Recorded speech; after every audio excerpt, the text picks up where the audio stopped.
స్టూడియోలో ఉన్న ఈ స్పెషల్ గెస్ట్ కెరీర్లో చాలా మైల్ స్టోన్స్ అంటే ఒక నటిగా చాలా అద్భుతమైన పాత్రలు చేసి మొత్తం క్లాస్ మాస్ ప్రేక్షకులన్న తేడా లేకుండా అందరినీ ఆకట్టుకుని తనదైన ఒక కెరీర్ని ఒక ట్రాక్ రికార్డుని నిలబెట్టుకున్న ఒక ఎమినెంట్ యాక్ట్రెస్ ఆవిడ పేరే ఆమని. ఆవిడ ఈరోజు మనతో పాటు స్టూడియోలో ఉన్నారు. వెల్కమ్ ఆమని గారు, వెల్కమ్. లేట్గా వచ్చినా లేటెస్ట్గా వచ్చారని లేదు సార్, ఒక అందువేళ ఒక పని పడింది, మీ హీరోయిన్లతో మాకు అలవాటు పైగా ఈ మధ్యన మన హైదరాబాద్ లో బెంగళూరు లాగా ఫుల్ ట్రాఫిక్ బొమ్మల కొలువులాగా కార్లు నిలబడి ఉంటాయి రోడ్డు మీద. చాలా దాటుకుని రావడాలంటే ఏదో ఐ అండర్స్టాండ్. అయినప్పటికీ మీరు టైం స్పేర్ చేసుకుని వచ్చినందుకు అండ్ మా ఐ డ్రీమ్ తరఫున మీకు థ్యాంక్స్ చెప్తున్నాను ఫస్ట్ ఆఫ్ ఆల్. అయితే మీరు స్టూడియోలో ఉన్నప్పుడు మీలాంటి వాళ్ళని ఇంటర్వ్యూ చేసినప్పుడు ఎక్కువ సీరియస్గా సిన్సియర్గా అబ్జర్వ్ చేస్తారు వ్యూవర్స్ అందరూ కూడా, అండ్ కామెంట్లు చేసేవాళ్ళు కూడా రెడీగా ఉంటారు. ఎలా అడుగుతారు, ఈవిడ ఏం చెప్తారు అని. సో ఈ రోజుల్లో ప్రతిదాన్ని ఒక కాంట్రవర్సీ, ప్రతిదానికి ఒక విమర్శ, ఆరోపణలు అనేవి కామన్ అయిపోయి ఈ రోజున మీడియాలో. వాటితో పాటే ఇండస్ట్రీ పాపం మన సినిమా ఇండస్ట్రీ ఎప్పుడు ఏదొచ్చినా దాంతో అలవాటు పడిపోయి వాళ్ళతో పాటు జర్నీ చేస్తూ ఉంది మన ఇండస్ట్రీ కూడా. అదే అంటున్నా. ఈ టైంలో అంటే ఈ సెకండ్ ఇన్నింగ్స్లో శుభలగ్నం కాంబినేషను జగపతి బాబు గారు మీరు ఇద్దరు కూడా సెకండ్ ఇన్నింగ్స్లో హైలీ సక్సెస్ఫుల్గా ఉన్నారు కదా. ఫస్ట్ ఇన్నింగ్స్లో ఎంత అవును కదా. ఇప్పుడు ఈ ఇన్నింగ్స్లో మీకు మీ ఎక్స్పీరియన్సెస్ ఏంటండి? ఎక్స్పీరియన్స్ అంటే కొత్తగా ఏమీ లేదు, అదే ఇండస్ట్రీ, అదే అంటే మనుషులు మారారంతే. అప్పుడు ఉన్న డైరెక్టర్స్ లేదు, అప్పుడున్న ప్రొడ్యూసర్స్ లేదు, అప్పుడున్న ఆర్టిస్టులు ఏమైనా అప్పుడప్పుడు తగులుతుంటాం మనం. ఇప్పుడు జగపతి బాబు గారిని కలుస్తుంటాం, అప్పుడు ఏదైనా సినిమాలో రాజేంద్ర ప్రసాద్ గారు, నరేష్ గారు, ఇలాగా నేను చేసిన హీరోస్ అందరితో ఇప్పుడు మళ్ళీ ఆ మదర్ క్యారెక్టర్స్ చేసేటప్పుడు వాళ్ళ పక్కన అలా చేసే అవకాశం దొరుకుతుంది కాబట్టి వాళ్ళతో అలా మీట్ అవుతుంటాం. మళ్ళీ రోజా గారు ఈవెంట్స్లో కలిశాను, ఇంద్రజ, మీనా గారు, ఇలాగా సీనియర్ యాక్టర్స్ రాధిక గారు ఏదో ఒక ఈవెంట్లో మాట్లాడకపోయినా అట్లీస్ట్ చూస్తాం. ఇలా ఉంది తప్ప మిగతా ఏమి ఎక్స్పీరియన్స్ ఏముందంటే అప్పట్లో ఉన్న ఎక్స్పీరియన్స్ కాదు, ఇప్పుడు ఉన్న ఎక్స్పీరియన్స్ కాదు. ఇది కొత్తగా నేర్చుకోవాల్సిందని చాలా ఉంది ఇప్పుడు ఉన్న ఇండస్ట్రీలో. ఏంటి కొత్తగా అంటే అప్పట్లో మేము యాక్టింగ్ అనేది యాక్ట్ చేసి చూపించాలి. కొందరు డైరెక్టర్స్ న్యాచురల్ యాక్టింగ్, కొందరు డైరెక్టర్స్ కమర్షియల్గా నువ్వేం చేస్తావు అది అలా ఉండేది. ఇప్పుడు డైరెక్టర్స్ ఏంటంటే యాక్టింగ్ చేయదంటున్నారు, చాలా న్యాచురల్గా. అంటే ఇట్స్ గుడ్, బాగుంది. ఎందుకంటే ఓవర్ యాక్ట్ చేసి చేతులు ఇలా ఇలా అనేసి ఓవర్ డైలాగ్స్, పెద్ద పెద్ద డైలాగ్స్ అంతా లేదు ఇప్పుడు. చాలా స్వీట్ అండ్ షార్ట్ అండ్ స్వీట్గా చిన్న డైలాగు దాన్ని చక్కగా మన ఫేస్లో ఎక్స్ప్రెషన్స్తో చెప్పాలి ఇప్పుడు. అది నాకు కొత్త ఎక్స్పీరియన్స్. అంటే అప్పట్లో నేను ఒక బాపు గారు, కె విశ్వనాథ్ గారు సినిమాలో అలా ఎప్పుడో మనకు పండగ పబ్బాలు వచ్చినప్పుడు ఎలా మనకు కొత్త రకంగా ఉంటుంది, అలాగే నాకు వాళ్ళ సినిమాలు చేసినప్పుడు మనకు అనిపిస్తుంది. రెగ్యులర్గా సినిమాలు వేరు, అవును. ఇప్పుడు మన బాబు గారు సినిమా చేసినప్పుడు ఒక స్పెషల్ ఉంటుంది, కె విశ్వనాథ్ గారు ఒక స్పెషల్ ఉంటుంది, కె రాఘవేంద్ర గారు, దాసరి నారాయణరావు గారు సినిమాలు ఇలా ఒక్కొక్కరు ఒక్కొక్క టేస్ట్ ఉంటుంది, ఒక్కొక్క స్కూల్ ఉంటుంది వాళ్ళకి. సో అవి నేర్చుకుంటుంటాం. ఇప్పుడు అలా కదా, ఆల్ డైరెక్టర్స్ ఇలా ఒకేలాగా ఇలాగే లేదు మేడం, ఇలాగే ఉండాలి.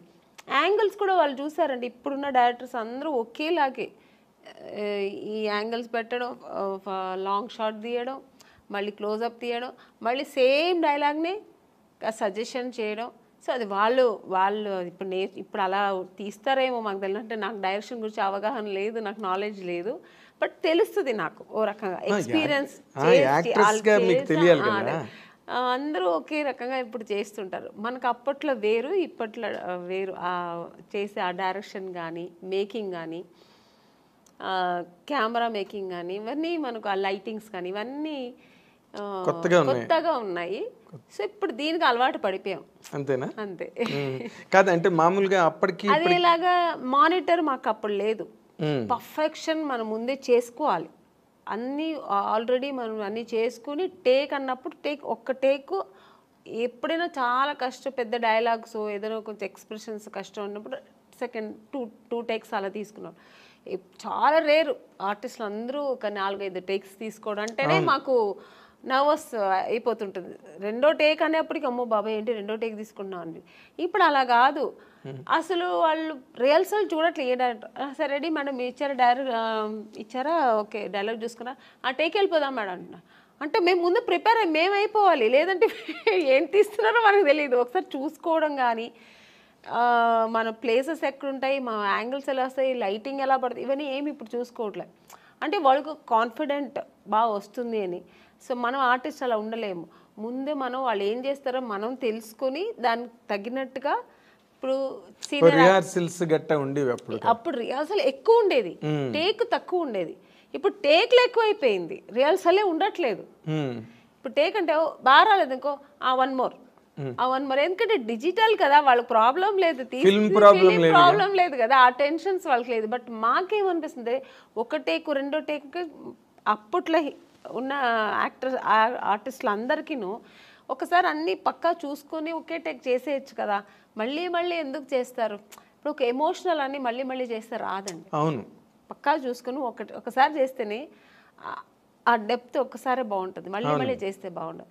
అది ఇప్పుడు వాళ్ళకి చెప్పి అర్థం చేయించాలా లేదో తెలియదు, కానీ కొంతమంది చెప్పేస్తారు. నేనైతే చెప్పను, వాళ్ళు చెప్తే మళ్ళీ మళ్ళీ ఇంకా చేయాల్సిందే. సో అలాగా ఈ డిఫరెన్సెస్ తప్ప నార్మల్గా అయితే బాగుంది ఇండస్ట్రీ, చాలా బాగుంది. అప్పటికంటే ఇప్పుడు బాగా ఆర్టిస్టులకి రెమ్యునేషన్ కానీ వాళ్ళకి అన్నీ ఏమంటారు, అప్పుడు క్యారవాన్ ఉండేది కాదు, రెడీ అనే మార్నింగ్ 7 o'clock అంటే ఇంకెవరు పిలవాల్సిన అవసరం లేదు, మేము అందరూ ఆన్ ది స్పాట్లో ఉండాల్సిందే. ఇప్పుడు అలా కాదు, పిలిస్తేనే వస్తున్నారు ఆర్టిస్టులు, క్యారవాన్లో కూర్చుంటున్నారు, పిలవని వెళ్దాం ఎందుకు, ఇప్పుడు ముందే వెళ్ళి అక్కడ వెళ్ళి స్పాట్లో కూర్చో, ఇప్పుడు అలా అయింది ఇండస్ట్రీ. ఆ స్టైల్ అని కాదు అంతే, అది ఇప్పుడు ఉన్న జనరేషన్ ట్రెండ్. ఎవరికి పర్వాలేదు ఆర్టిస్ట్ పిలిస్తే వస్తారు, ఎందుకు వాళ్ళే చెప్తారు. కూర్చొని ఉంటే మేడం మీరు వెళ్ళి క్యారవాన్లో కూర్చోండి మేడం మేము పిలుస్తామంటారు, వాళ్ళే అంటారు. అలాంటప్పుడు మనం ఏమి చేయలేము. మీకు ఒక రకంగా అది కంఫర్ట్ కదా, కంఫర్ట్ చాలా కంఫర్ట్. ఇప్పుడు అంటే నాకు ఎలా అంటే కంఫర్ట్ అని, ఇప్పుడు మనం చేస్తుంటే ఇంకో ఆర్టిస్ట్ చేస్తుంటే వాళ్ళు ఎలా చేస్తారో మేము అప్పుడు అబ్జర్వ్ చేసేవాళ్ళం. ఇప్పుడు మనది అయిపోయింది వెళ్ళి కూర్చుంటే ఇక్కడ ఏం జరుగుతుంది, నెక్స్ట్ సీన్ ఏమవుతుంది, ఇవన్నీ మనకు తెలియట్లేదు.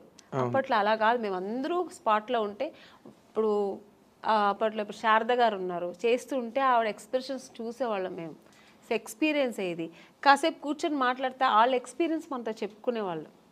నాగేశ్వరరావు గారితో అంతా కూర్చుంటే అసలు ఆ స్పాట్ నుంచి లేచి వెళ్ళేవాళ్ళం కాదు, వాళ్ళ ఎక్స్పీరియన్స్ అంతా చెప్పేవాళ్ళు అనమాట. సో అది మాకు చాలా నేర్చుకోవడానికి మనకు ఆ టైమింగ్స్ బాగుండేది. అది స్కూల్ లాగా ఉండేది, ఒక ఫ్యామిలీ లాగా ఉండేవాళ్ళు. సో అవంతా ఇప్పుడు లేదు, దాని గురించి ఎవరు టెన్షన్ కూడా అవ్వట్లేదు, పెద్ద సీరియస్గా వచ్చాం మా పని మనం చేసుకుని వెళ్ళిపోతుంటాం అన్నట్టు. సో ఇప్పుడు మేము కూడా దానికి అలవాటు కొంచెం కాదు, మామూలుగానే అలవాటు అయిపోయింది. విచిత్రంగా అనిపిస్తుంది కదా. ఎప్పుడైనా మన సీనియర్ ఆర్టిస్టులు అంతా దొరికినప్పుడు కూర్చొని మాకు అలవాటు కాబట్టి అలా మాట్లాడతాం. ఇంకా కొత్త వాళ్ళతో మనకు పని ఉండదు, వాళ్ళు అలాగే ఉంటారు రిజర్వ్డ్గా. ఇంకా వాళ్ళ పనులు చేస్తే మనం ఆ పని చేస్తాం. అంటే వాళ్ళ జనరేషన్ వాళ్ళతో కలిసి మెలిసి బాగుంటారు. ఇంకా మనం దాన్ని ఫీల్ అవ్వకూడదు, ఏమీ లేదు. సరే అంతే. ఇంకా ఇప్పుడు ఇంకోటి వచ్చింది సార్, ఫోన్స్.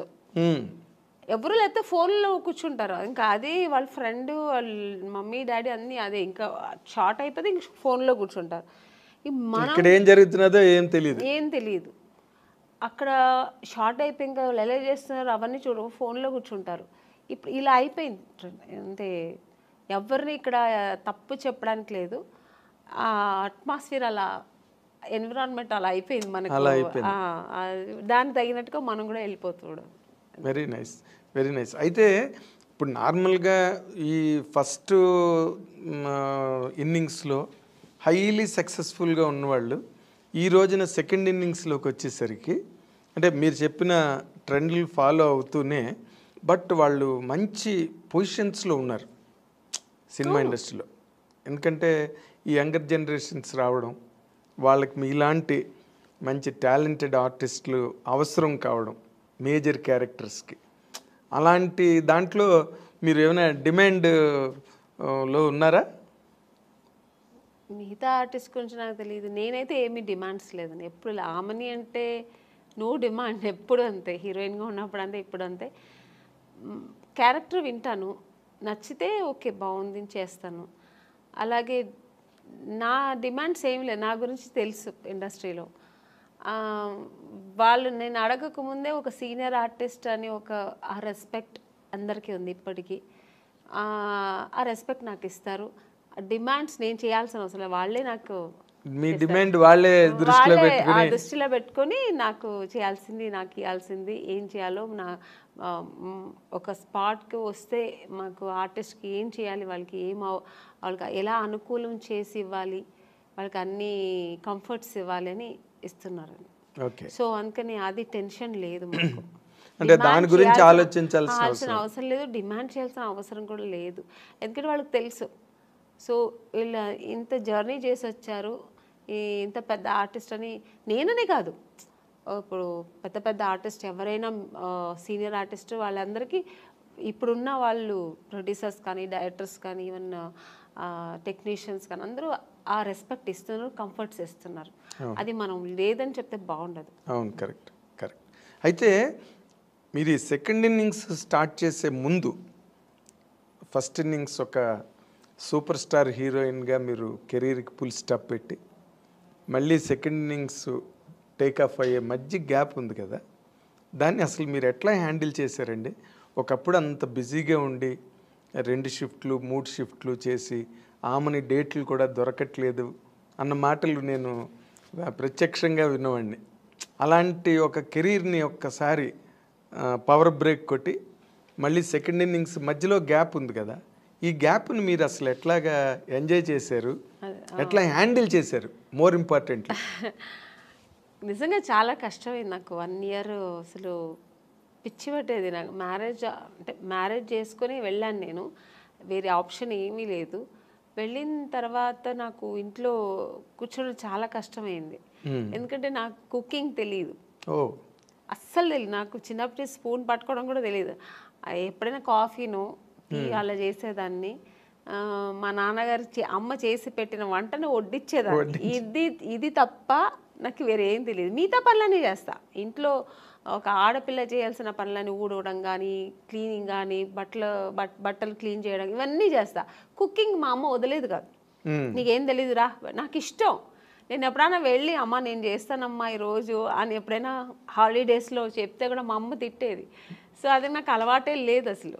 ఇంకా సినిమాకి వస్తే టోటల్గా కాఫీ కూడా మర్చిపోయాను.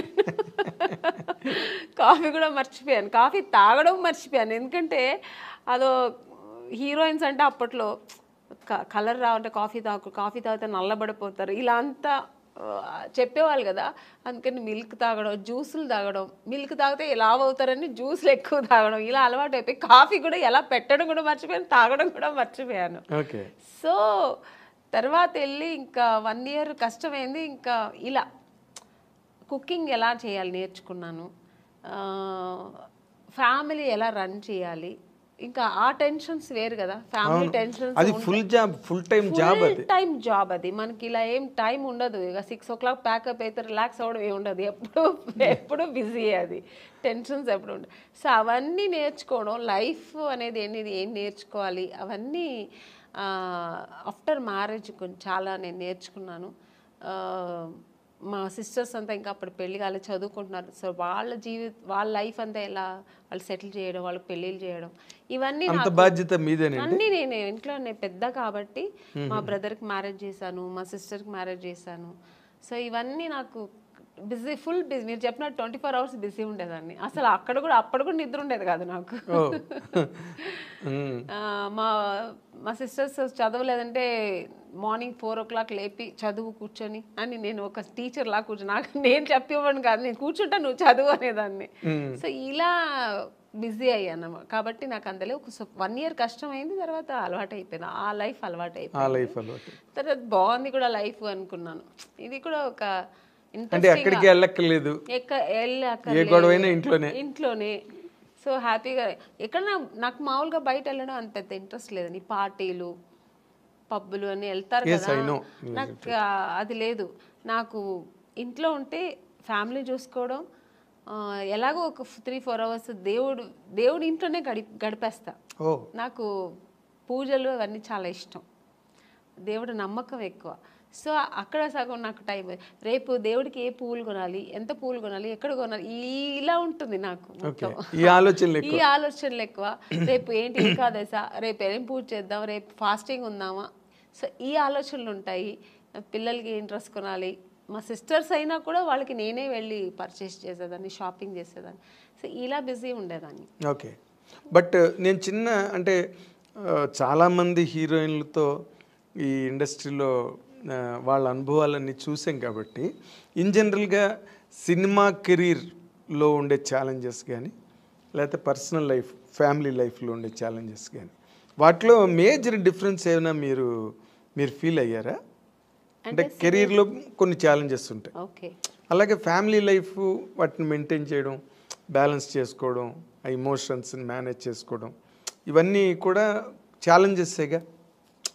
మోర్ ఇంపార్టెంట్లీ సినిమా హీరోయిన్లకే ఎక్కువ ఛాలెంజెస్ ఉంటాయి. ఎందుకంటే మీరు ఇందాక చెప్పినట్టుగా షూటింగ్లు అయిపోయిన తర్వాత మళ్ళీ ఇంటికి అడాప్ట్ అవ్వడానికి కొంత ఛాలెంజే అది.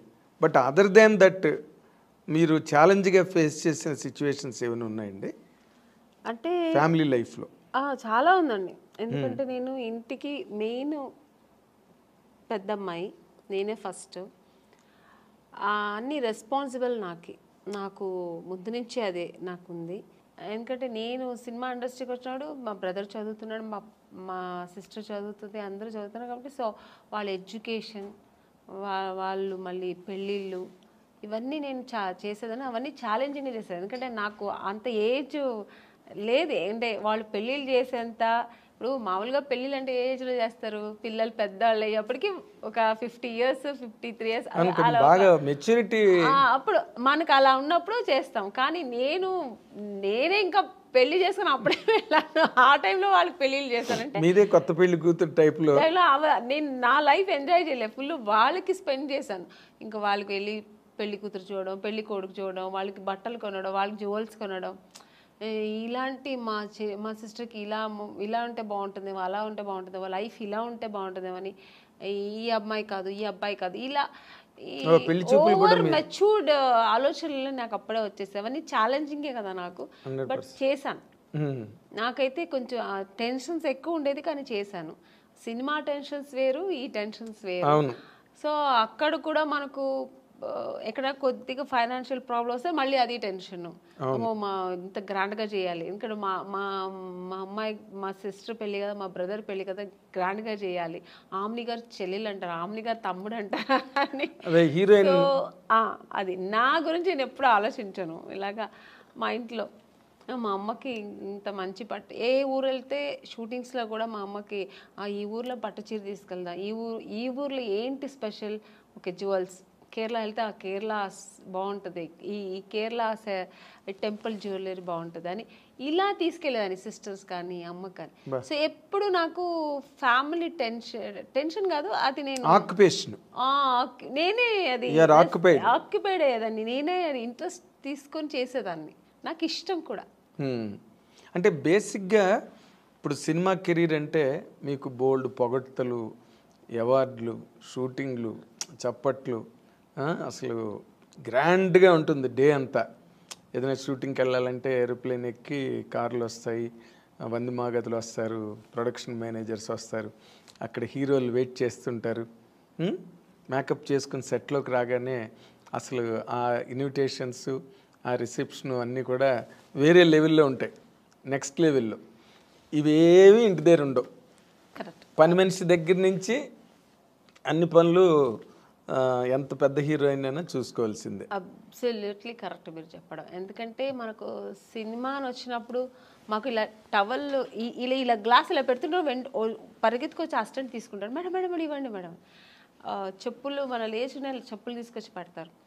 సో ఇలా అలవాటు మేము చేయకపోయినా వాళ్ళు అలవాటు చేసేస్తారు. ఒక ఆ రేంజ్ వచ్చిన తర్వాత ఆర్టిస్టులకి అది తనగా వచ్చేస్తుంది. ఆ మర్యాదలు, ఆ రెస్పెక్ట్ స్పాట్కి వచ్చిన.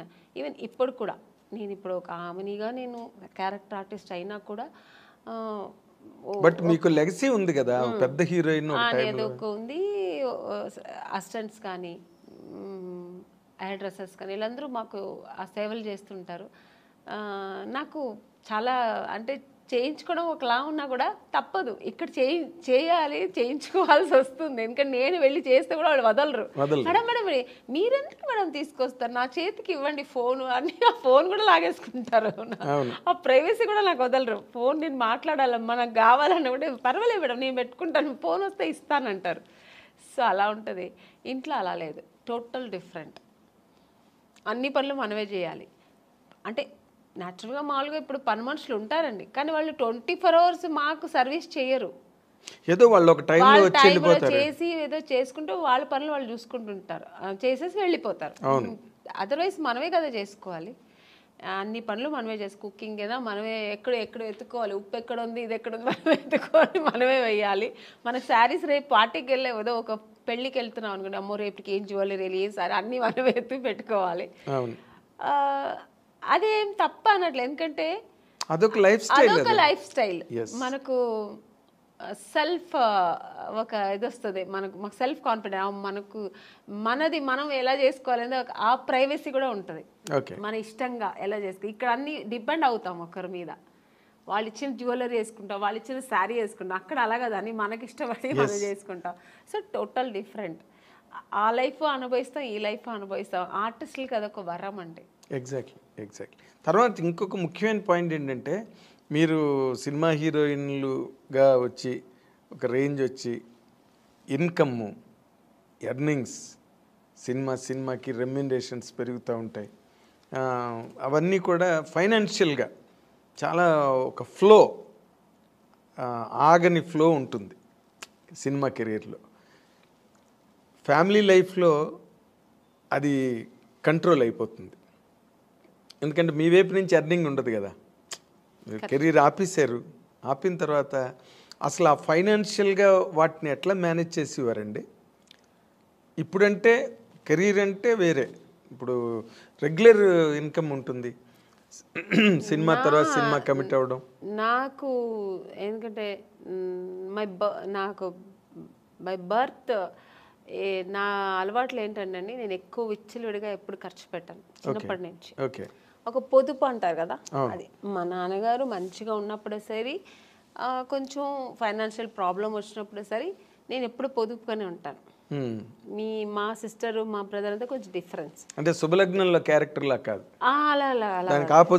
ఆపోజిట్ క్యారెక్టర్, చాలా డిఫరెంట్ ఉంటాను నేను అన్ని విషయాల్లో. ఇంట్లో ఏదైనా ఒకటి కావాలన్నా, ఒక వస్తువు కావాలన్నా అది నాకు కొనేయాలి. ఒకరి ఇంటికి వెళ్ళాను అనుకోండి, వాళ్ళ ఇంట్లో చూసానంటే మన ఇంట్లో ఇది లేదు కదా నేను కొనేయాలని నెక్స్ట్ అది నేను టార్గెట్ పెట్టుకుంటాను.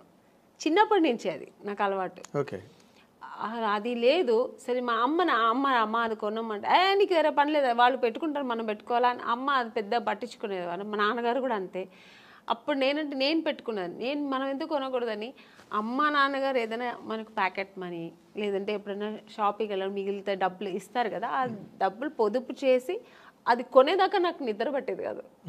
అలా చిన్నప్పటి నుంచి నేనే రెస్పాన్సిబుల్ తీసుకునేదాన్ని. ఇప్పుడు మా అమ్మకే ఒక మంచి శారీ కొనాలన్నా నాకు అది కొనేయాలంతే. మా నాన్నగారికి ఏదైనా గిఫ్ట్ ఇవ్వాలా నేను చేసేయాలి. అలా ఒక చిన్నప్పటి నుంచి నేనే ఆ రెస్పాన్సిబుల్ ఎక్కువ తీసుకున్నాను. ఆ వాంటెడ్గా నేనే వాలంటరీగా నేనే వీళ్ళందరికీ చెయ్యాలి, నేనే పెట్టాలి. ఇల్లు క్లీన్గా ఉండాలి. మార్నింగ్ లేచానంటే ఇల్లు ఫస్ట్ నీట్గా ఉండాలి. అంతా ఓసిడి అంతా ఉండదండి. చిన్న చిన్న విషయాలకి చేయగడగడం, ఇల్లు తీసి అక్కడే పెట్టాలి, ఇక్కడ అంత లేదు. ఒక ఇంట్లో ఎంటర్ అయినప్పుడు డీసెంట్ గా నీట్ గా ఉండాలి. ఇల్లు అనిన తర్వాత మరీ అంత అంటే అది ఇల్లులాగా ఉండదు. ఇప్పుడు పిల్లలు పెద్దలు ఇంట్లో గీకుతారు అన్ని ఆ ఏజ్ నుండి చేస్తారు. అలా చేయకూడదు, ఇలా పెట్టకూడదు, మరి అంత ఓవర్ నేను అంత స్ట్రిక్ట్ గా ఉండను, అంత మరి డిసిప్లిన్ ఉండాలి అంతే. అలాగే నీట్గా ఇల్లు అంటే ఇల్లులా ఉండాలి. కొంచెం అది ఎక్కడ నేర్చుకున్నా మా నాన్నగారు. ఒక వస్తువు పెడితే మా నాన్నగారు మళ్ళీ కళ్ళు మూసుకొని మళ్ళీ అక్కడ చేయి పెడితే దొరకాలి. మా నాన్నగారికి దొరకలని టెన్షన్ అయిపోయారు. ఇక్కడ పెట్టాను ఎవరు తీశారు అని ఫుల్ అరిచేవారు అనమాట. అది తప్పు కూడా మా బ్రదరే తీసుంటాడు, నేను తీయను. ఎందుకంటే వాళ్ళు మా నాన్నగారు తెలిసి వాడిని తిట్టేవారు, ఎందుకులా తీసామని అడిగేవారు. ఇలాగా అప్పుడు నేర్చుకున్నా. అది చిన్నప్పటి నుంచి నాకు అది కొంచెం వచ్చింది. ఇప్పుడు ఆ వస్తువులు అంటే అక్కడే పెట్టాలి, మళ్ళీ మనం వెతికే ఉండకూడదు, అక్కడే వెళ్ళి మనకి ఈజీగా తీసుకునేట్టుగా. సో ఇలాంటి కొంచెం డిసిప్లిన్స్, కొంచెం ఇల్లు నీట్గా ఉండాలి. ఆ నీట్నెస్ మా ఇంట్లో అందరికీ ఉంది. మా ఇంట్లో మా అమ్మ, మా తరతరాంతరం నాకు తెలిసి మా నాన్నగారి సైడ్ కానీ మా అమ్మగారి సైడ్ కానీ కొంచెం ఎక్కువ నీట్నెస్ అనేది, ఆర్గనైజ్డ్ గా ఉండడం. ఓసిడి అంత లేదు, నీట్. అంటే కొంతమంది లేడీస్ ఉంటారు, అమ్మో అది కడిగిందే కడిగి సర్దిందే సర్ది, అది చాలా చిరాకండి. అంత ఉండదు, ఎందుకంటే టైం అంతా దానికి సరిపోతుంది. మళ్ళీ మనకు వేరే ఆలోచన ఉండదు. ఇంకా అంత ఓవర్గా కూడా ఉండను నేను. చేసే పనులు చెయ్యాలి, ఆఫ్టర్ అంతా ఫినిష్ అవుతుంది మళ్ళీ ఆ నీట్గా పెట్టాలి. ఇప్పుడు కిచెన్ ఉందండి, పని అయిపోయిందా తర్వాత అంతా నీట్గా ఉండాలి. ఆ కిచెన్ ఎవరైనా వచ్చి చూసినాడు ఏంటి ఇలా పెట్టుకున్నారు కిచెన్ అనకూడదు. నాకు ఆ నీట్నెస్ ఉండాలి. మళ్ళీ అది వెంటనే క్లీన్ చేసేసాలి అంతే. మళ్ళీ అది ఎప్పుడు తుడుస్తూ ఉండాలి, కడుగుతూ ఉండాలి, చేయి కడుగుతూ ఉండాలి, ఇది ముట్ట ఉంటే అయిపోయి చేయి, అలా అంతా ఏం లేదు. ఓకే. అయితే ఇప్పుడు మీరు ఇందాక చెప్పిన దాంట్లో బ్రదర్ మ్యారేజ్ మీరే చేశారు, సిస్టర్స్ మ్యారేజ్ మీరే చేశారు, వాళ్ళకి నగలు కొనాలన్నా చీరలు కొనాలన్నా అంతా మీ డబ్బే. ఇప్పుడు వాళ్ళ పిల్లలు పుట్టిన తర్వాత వాళ్ళ పేర్లు కూడా నేనే పెట్టానండి. నన్నే అడిగారు, అక్క ఏం పేరు పెట్టదు నువ్వు సెలెక్ట్ చేయనేవారు. ఈ టెన్షన్స్ అన్ని నాకే పెట్టేవారు అన్నమాట. ఇవన్నీ ఒక ఎత్తు అయితే, ఇందాక మీరు చెప్పినట్టు మీరు పొదుపు ఆదాయం చేసి దోబరా చేయకుండా డబ్బుని మీ కెరీర్లో స్టిల్ ఎప్పుడు ఇప్పుడే కాదు, చిన్నప్పటి నుంచి నాకు అది అలవాటు. కాబట్టి నేను ఆఫ్టర్ హీరోయిన్ అయిన తర్వాత కూడా విచ్చలవిడిగా నేను ఎప్పుడు డబ్బు వచ్చేసింది కదా అని ఎప్పుడు నేను అలా ఖర్చు పెట్టలేదు. సో ఎప్పుడు పొదుపుగానే పెట్టేదాన్ని. మరి ఆ డబ్బు అంతా మరి వీళ్ళందరికీ ఖర్చు అయింది కదా, వాళ్ళు ఖర్చు పెట్టాలి కదండి. మరి దేనికి పెట్టాలో దానికి పెట్టాలి కదా. నాకేంటంటే ఒకటి, నాకు చిన్నప్పుడు స్విమ్మింగ్ నేర్చుకోవాలని ఇష్టం, స్విమ్మింగ్ చేయాలని, కానీ నేర్చుకోలేదు. ఎందుకంటే మా ఇంట్లో మా అమ్మ నాన్న వాళ్ళకి అవకాశం ఉంది కానీ చేయడానికి వాళ్ళకి తెలియదు. మా అమ్మకి మా నాన్నగారికి స్విమ్మింగ్, మా నాన్నగైతే మరీ ఆర్థోడాక్స్, నన్ను స్విమ్మింగ్ పంపించాలి ఇలాంటి చదువుతావా తర్వాత అయిపోయింది మ్యారేజ్, ఆ మెంటాలిటీ మా నాన్నగారు. మా అమ్మగారికి తెలియదు అవన్నీ చెయ్యాలి, పిల్లలు ఫ్యూచర్కి ఇలా ఉండాలి, ఇవన్నీ నేర్చుకుంటే అమ్మాయిలు కూడా మన అబ్బాయిలు మా బ్రదర్ వాడు అబ్బాయి కాబట్టి బయట వెళ్ళి వాడు అన్నీ నేర్చుకున్నాడు, నేను అలా వెళ్ళలేదు. ఒక సినీ ఇండస్ట్రీకి వచ్చినప్పుడు స్విమ్మింగ్ తెలుసా లేదు, తెలియదు, హార్స్ రైడింగ్ తెలియదు. ఇవన్నీ నాకేంటంటే ఇవన్నీ ప్రాబ్లమ్స్ అయ్యాయండి కెరీర్లో. అవునండి. ఇప్పుడు కొన్ని సినిమాలకి నేను ఇవన్నీ తమిళ సినిమాలో ఫేస్ చేసాం. వాళ్ళు ఫస్ట్ వెళ్ళిన మీకు హార్స్ రైడింగ్ తెలుసా, ఈ సినిమాలో ఒక హార్స్ రైడింగ్ ఉంది మీకు తెలుసా అంటే తెలియదు సార్. ఓకే, దీనివల్ల సినిమాలు నాకు అవకాశం లేకుండా పోయిన ఎన్నో ఇవి సంఘటనలు కూడా జరిగింది నాకు. స్విమ్మింగ్, అయ్యో స్విమ్ సూట్ పోడను మేడం, స్విమ్ సూట్ వేసుకోవాలండి మేడం, కాదు స్విమ్ సూట్ వేసుకోవాలి అమ్మాయి, 2 పీసెస్ వేసుకోవాలి లేదా సింగిల్, ఇలా స్విమ్మింగ్ రాదా అంటే ఆ సినిమా లేదు, అయిపోయింది. అమ్మో స్విమ్మింగ్ నేర్చుకోనందుకు ఇలా అయిందా. పైగా ఇంకొక ఎక్స్పీరియన్స్ ఏంటంటే కొన్ని విషయాలు కొంతమంది నాకు ఫ్రెండ్ సర్కిల్లో స్విమ్ తెలియకుండా నా ఫ్రెండ్ సర్కిల్ చాలామంది చనిపోయాడు. ఎక్కడో ఇప్పుడు వెళ్తారు ఒక టెంపుల్కు లేదంటే ఎక్కడో ఎక్స్కర్షన్ వెళ్ళినప్పుడు ఆ వాటర్లో పడి స్విమ్ తెలియకుండా చనిపోవడం, ఇవన్నీ నేను కొన్ని చూశాను అన్నమాట. అప్పుడు నాకు ఒక భయం వచ్చింది, మనం నేర్చుకుంటే బాగుంటుంది, ఇవన్నీ జనరల్గా ఇవన్నీ నేర్చుకుంటే మనకు మంచిది కదా అని. అప్పుడు నేను మా బ్రదర్ వాడే నేర్చుకున్నాడు, టాలెంట్. మా బ్రదర్ మీ పేరెంట్స్ ఆలోచన అది కాదు, ఆలోచన లేదు, చదువుకున్నంత కాలం చదువుకోవడం, తర్వాత మ్యారేజ్ చేసి మ్యారేజ్ అంతే. ఇందులో స్విమ్మింగ్లు కత్తి ఫైటింగ్లు గుర్రాలు వాళ్ళ ప్లానింగ్ లో లేదు. మా నాన్నగారికి లేడీస్ అంటే ఇలాగే ఉండాలి, అయిపోయిందా పెళ్ళి అయిపోయి సెటిల్ అయిపో, పిల్లలు కనుక్కొని ఒక ఫ్యామిలీ హోమ్లీగా ఉండాలి. మా అమ్మగారు అంతే, మా నాన్నగారు ఏం చెప్తే అదే మా అమ్మగారికి ఎక్స్ట్రా నాలెడ్జ్ ఏమి ఉండదు. ఓల్డ్ టైమర్స్ అలాగే ఉండే. అందుకని నాకేంటంటే నేను నేర్చుకోలేదు, మా సిస్టర్ మా బ్రదర్ అయితే వాడే అన్నీ, వాడికి చెప్పాను కదా ఓవర్ టాలెంట్, వాడు వెళ్ళి వాడికి ఏదైనా నేర్చుకుంటే వాడే వెళ్ళి చేసేవాడు. వాడు మగపిల్ల వాళ్ళు ఏం అనేవారు కాదు మా ఇంట్లో, నేర్చుకున్నా ఓకే నన్ను వెళ్తావా వెళ్ళి నేర్చుకునేవారు. మా సిస్టర్కి నేను నేర్పించా, మా ఇద్దరు సిస్టర్ జిమ్నాస్టిక్స్. నాకేమేమి ఇష్టమో వాళ్ళ మీద చెయ్యండి అని చెప్పి నేను వాళ్ళని ఫోర్స్ చేసేదాన్ని. వాళ్ళు మార్నింగ్ పొద్దున మా స్విమ్మింగ్, మా అక్క పొద్దున్న 5 o'clock స్విమ్మింగ్ ఏందక్క నాకు తెలియ, వెళ్ళు నేను డబ్బులు కట్టేసాను వెళ్ళు స్విమ్మింగ్. ఈరోజు వాళ్ళకి అంత హ్యాపీ. మరి వాటి వల్ల వాళ్ళకి ఏమైనా ఉపయోగం జరిగిందండి? అవునండి, ఇప్పుడు ఒక స్విమ్మింగ్ తెలుసా అంటే సినిమా కెరీర్ లేదండి, సినిమా కోసమే అన్న అవసరం. ఇప్పుడు స్విమ్మింగ్ సినిమాకనే కాదు కదండి, ఒక ప్లేస్కి వెళ్తాము అందరూ స్విమ్ చేస్తారంటే దాంట్లో మనం వెళ్ళి నాకు స్విమ్ తెలుసు అంటే ఎంత గర్వంగా ఉంటుంది కదా. అంటే సినిమా ఇష్టం కాబట్టి దాన్ని ఎక్కువ ఎంకరేజ్ చేశారు. జిమ్నాస్టిక్, మా సిస్టర్కి జిమ్నాస్టిక్, పియానో, మ్యూజిక్ అవగాహన ఉండాలి, ఇవన్నీ తెలియాలి వాళ్ళకి, జనరల్ నాలెడ్జ్ ఇవన్నీ తెలియాలి అని నేను అవన్నీ వాళ్ళకి నేర్పించి పంపించేదాన్ని. చదువు ఒక్కటే కాదు, ఇవి కూడా నేర్చుకోవాలి. బట్ టోటల్ గా ఫాదరు మదరు సిస్టర్ మీరే 3 పాత్రలు, అభినయం సినిమాల్లో చేయలేదు. కానీ నన్ను పిచ్చి టార్చర్ పెట్టేదాన్ని కదా, నువ్వు నన్ను ఇది లేవు ఇది నేర్చుకో అది నేర్చుకోవాలి అని అంటుంటది ఇప్పుడు కూడా. అదే మీరు సినిమా కెరీర్ లో చెయ్యండి, ఫ్యామిలీ కెరీర్ లో చేశాను, త్రిబుల్ రోల్ అన్ని చేశాను. వాళ్ళందరూ అలాగే, అప్పుడు వాళ్ళకి కష్టం అనిపించవచ్చు కానీ ఇప్పుడు వాళ్ళు హ్యాపీగా ఫీల్ అవుతారు. అన్నీ ఒక తల్లి స్థానంలో నాకు అన్నీ చేసింది మా అక్క అని ఇప్పుడు వాళ్ళు ఫీల్ అవుతుంటారు. ఓకే, ఇప్పుడు ఈ సంతృప్తేనా వాళ్ళ వైపు నుంచి మీకు ఏమైనా అంటే మీరు నార్మల్గా ఎప్పుడైనా ఫైనాన్షియల్ క్రంచ్ వచ్చినప్పుడు కానీ లేకపోతే ఎప్పుడైనా అటువంటి ఇబ్బంది ఎప్పుడైనా మీకు కలిగినప్పుడు వాళ్ళు మీకు సపోర్ట్గా ఉన్నారండి ఆ టైంలో? సపోర్ట్ అంటే నాకు దేవుడు ఒక పరిస్థితి ఇవ్వలేదండి భగవంతుడు నాకు. బట్ అలాంటి పరిస్థితి చేస్తారండి, అలాంటి పిల్లలే వాళ్ళు, మా సిస్టర్స్ కానీ మా బ్రదర్ కానీ నాకు ఎప్పుడు బ్యాక్ ఉంటారు. నేను ఉన్నాను కదా నీకెందుకు, ఏమైనా అయితే నేను చూసుకుంటా అన్నట్టుగా మా బ్రదర్ కానీ మా బ్రదర్ ఇప్పుడు ఏముంటాను. ఎందుకంటే నాకు కొంచెం లేట్గా పిల్లలు అయ్యారు, చిన్న పిల్లలు ఇప్పుడు నాకు ఎప్పుడైనా హెల్త్ ఇష్యూస్ వస్తే కూడా నేను వాటితో షేర్ చేస్తుంటా. ఏందో నా భయంగా ఉంది, ఇలాగా అలాగా ఫ్లైట్లో వెళ్తుంటే ఏదో సౌండ్స్ వస్తుంది నాకు భయం వస్తుంది అంటూ చాలు, ఏం భయపడవద్దు, నేను దేవుడి దగ్గర ప్రార్థన చేస్తాను, ప్రేయర్ చేస్తాను, నా ఆయుష్ కూడా నీకు ఇవ్వాలనుకుంటా. ఎందుకంటే వాడి పిల్లలు వాళ్ళు తొందరగా పెళ్ళైపోయి వాళ్ళ పిల్లలతో పెద్దవాళ్ళు అయిపోయి సెటిల్ అయిపోయారు. సో వాళ్ళందరినీ సెటిల్ చేసే తర్వాత అంటే మ్యారేజ్ చేసుకున్నా నాకు పిల్లలు లేట్గా అయ్యారు అనమాట. సో అందుకని అంతా ఒక మంచి మనసు, మా బ్రదర్ కానీ మా సిస్టర్స్ కానీ వాళ్ళందరూ, మా సిస్టర్ నేనున్నాను కదక్క నువ్వు ఎందుకు బాధపడతావు, నేను చూసుకుంటాను నీ పిల్లల్ని అంటారు. So nice. అదే మీరు మీ పిల్లల్ని కూడా లాస్ట్ టైం ఎప్పుడు మనం అనుకున్నప్పుడు కూడా పిల్లలు ఎగ్జామ్స్ అవుతున్నాయండి అయిన తర్వాత నేను వస్తాను చెప్పాను, ఐ రిమెంబర్. అంటే అంత కనెక్టెడ్గా సినిమా కెరీర్లో ఉండడం కష్టం నార్మల్గా అయితే. బట్ నేను అనుకున్నప్పుడు అనమాట మీరు బాగా మంచి హోమ్ బర్డ్ మీరని. అవును, మొన్న ఎప్పుడు కూడా రోజా గారు దేనికి ఫోన్ చేశారు, అంటే ఏదో ఒక విషయాన్ని ఫోన్ చేసినప్పుడు ఏం చేస్తున్నా అమ్మని అంటే ఇప్పుడే స్కూల్కి వెళ్ళొచ్చాను పిల్లలు అంటే 100% హౌస్ వైఫ్ అనమాట.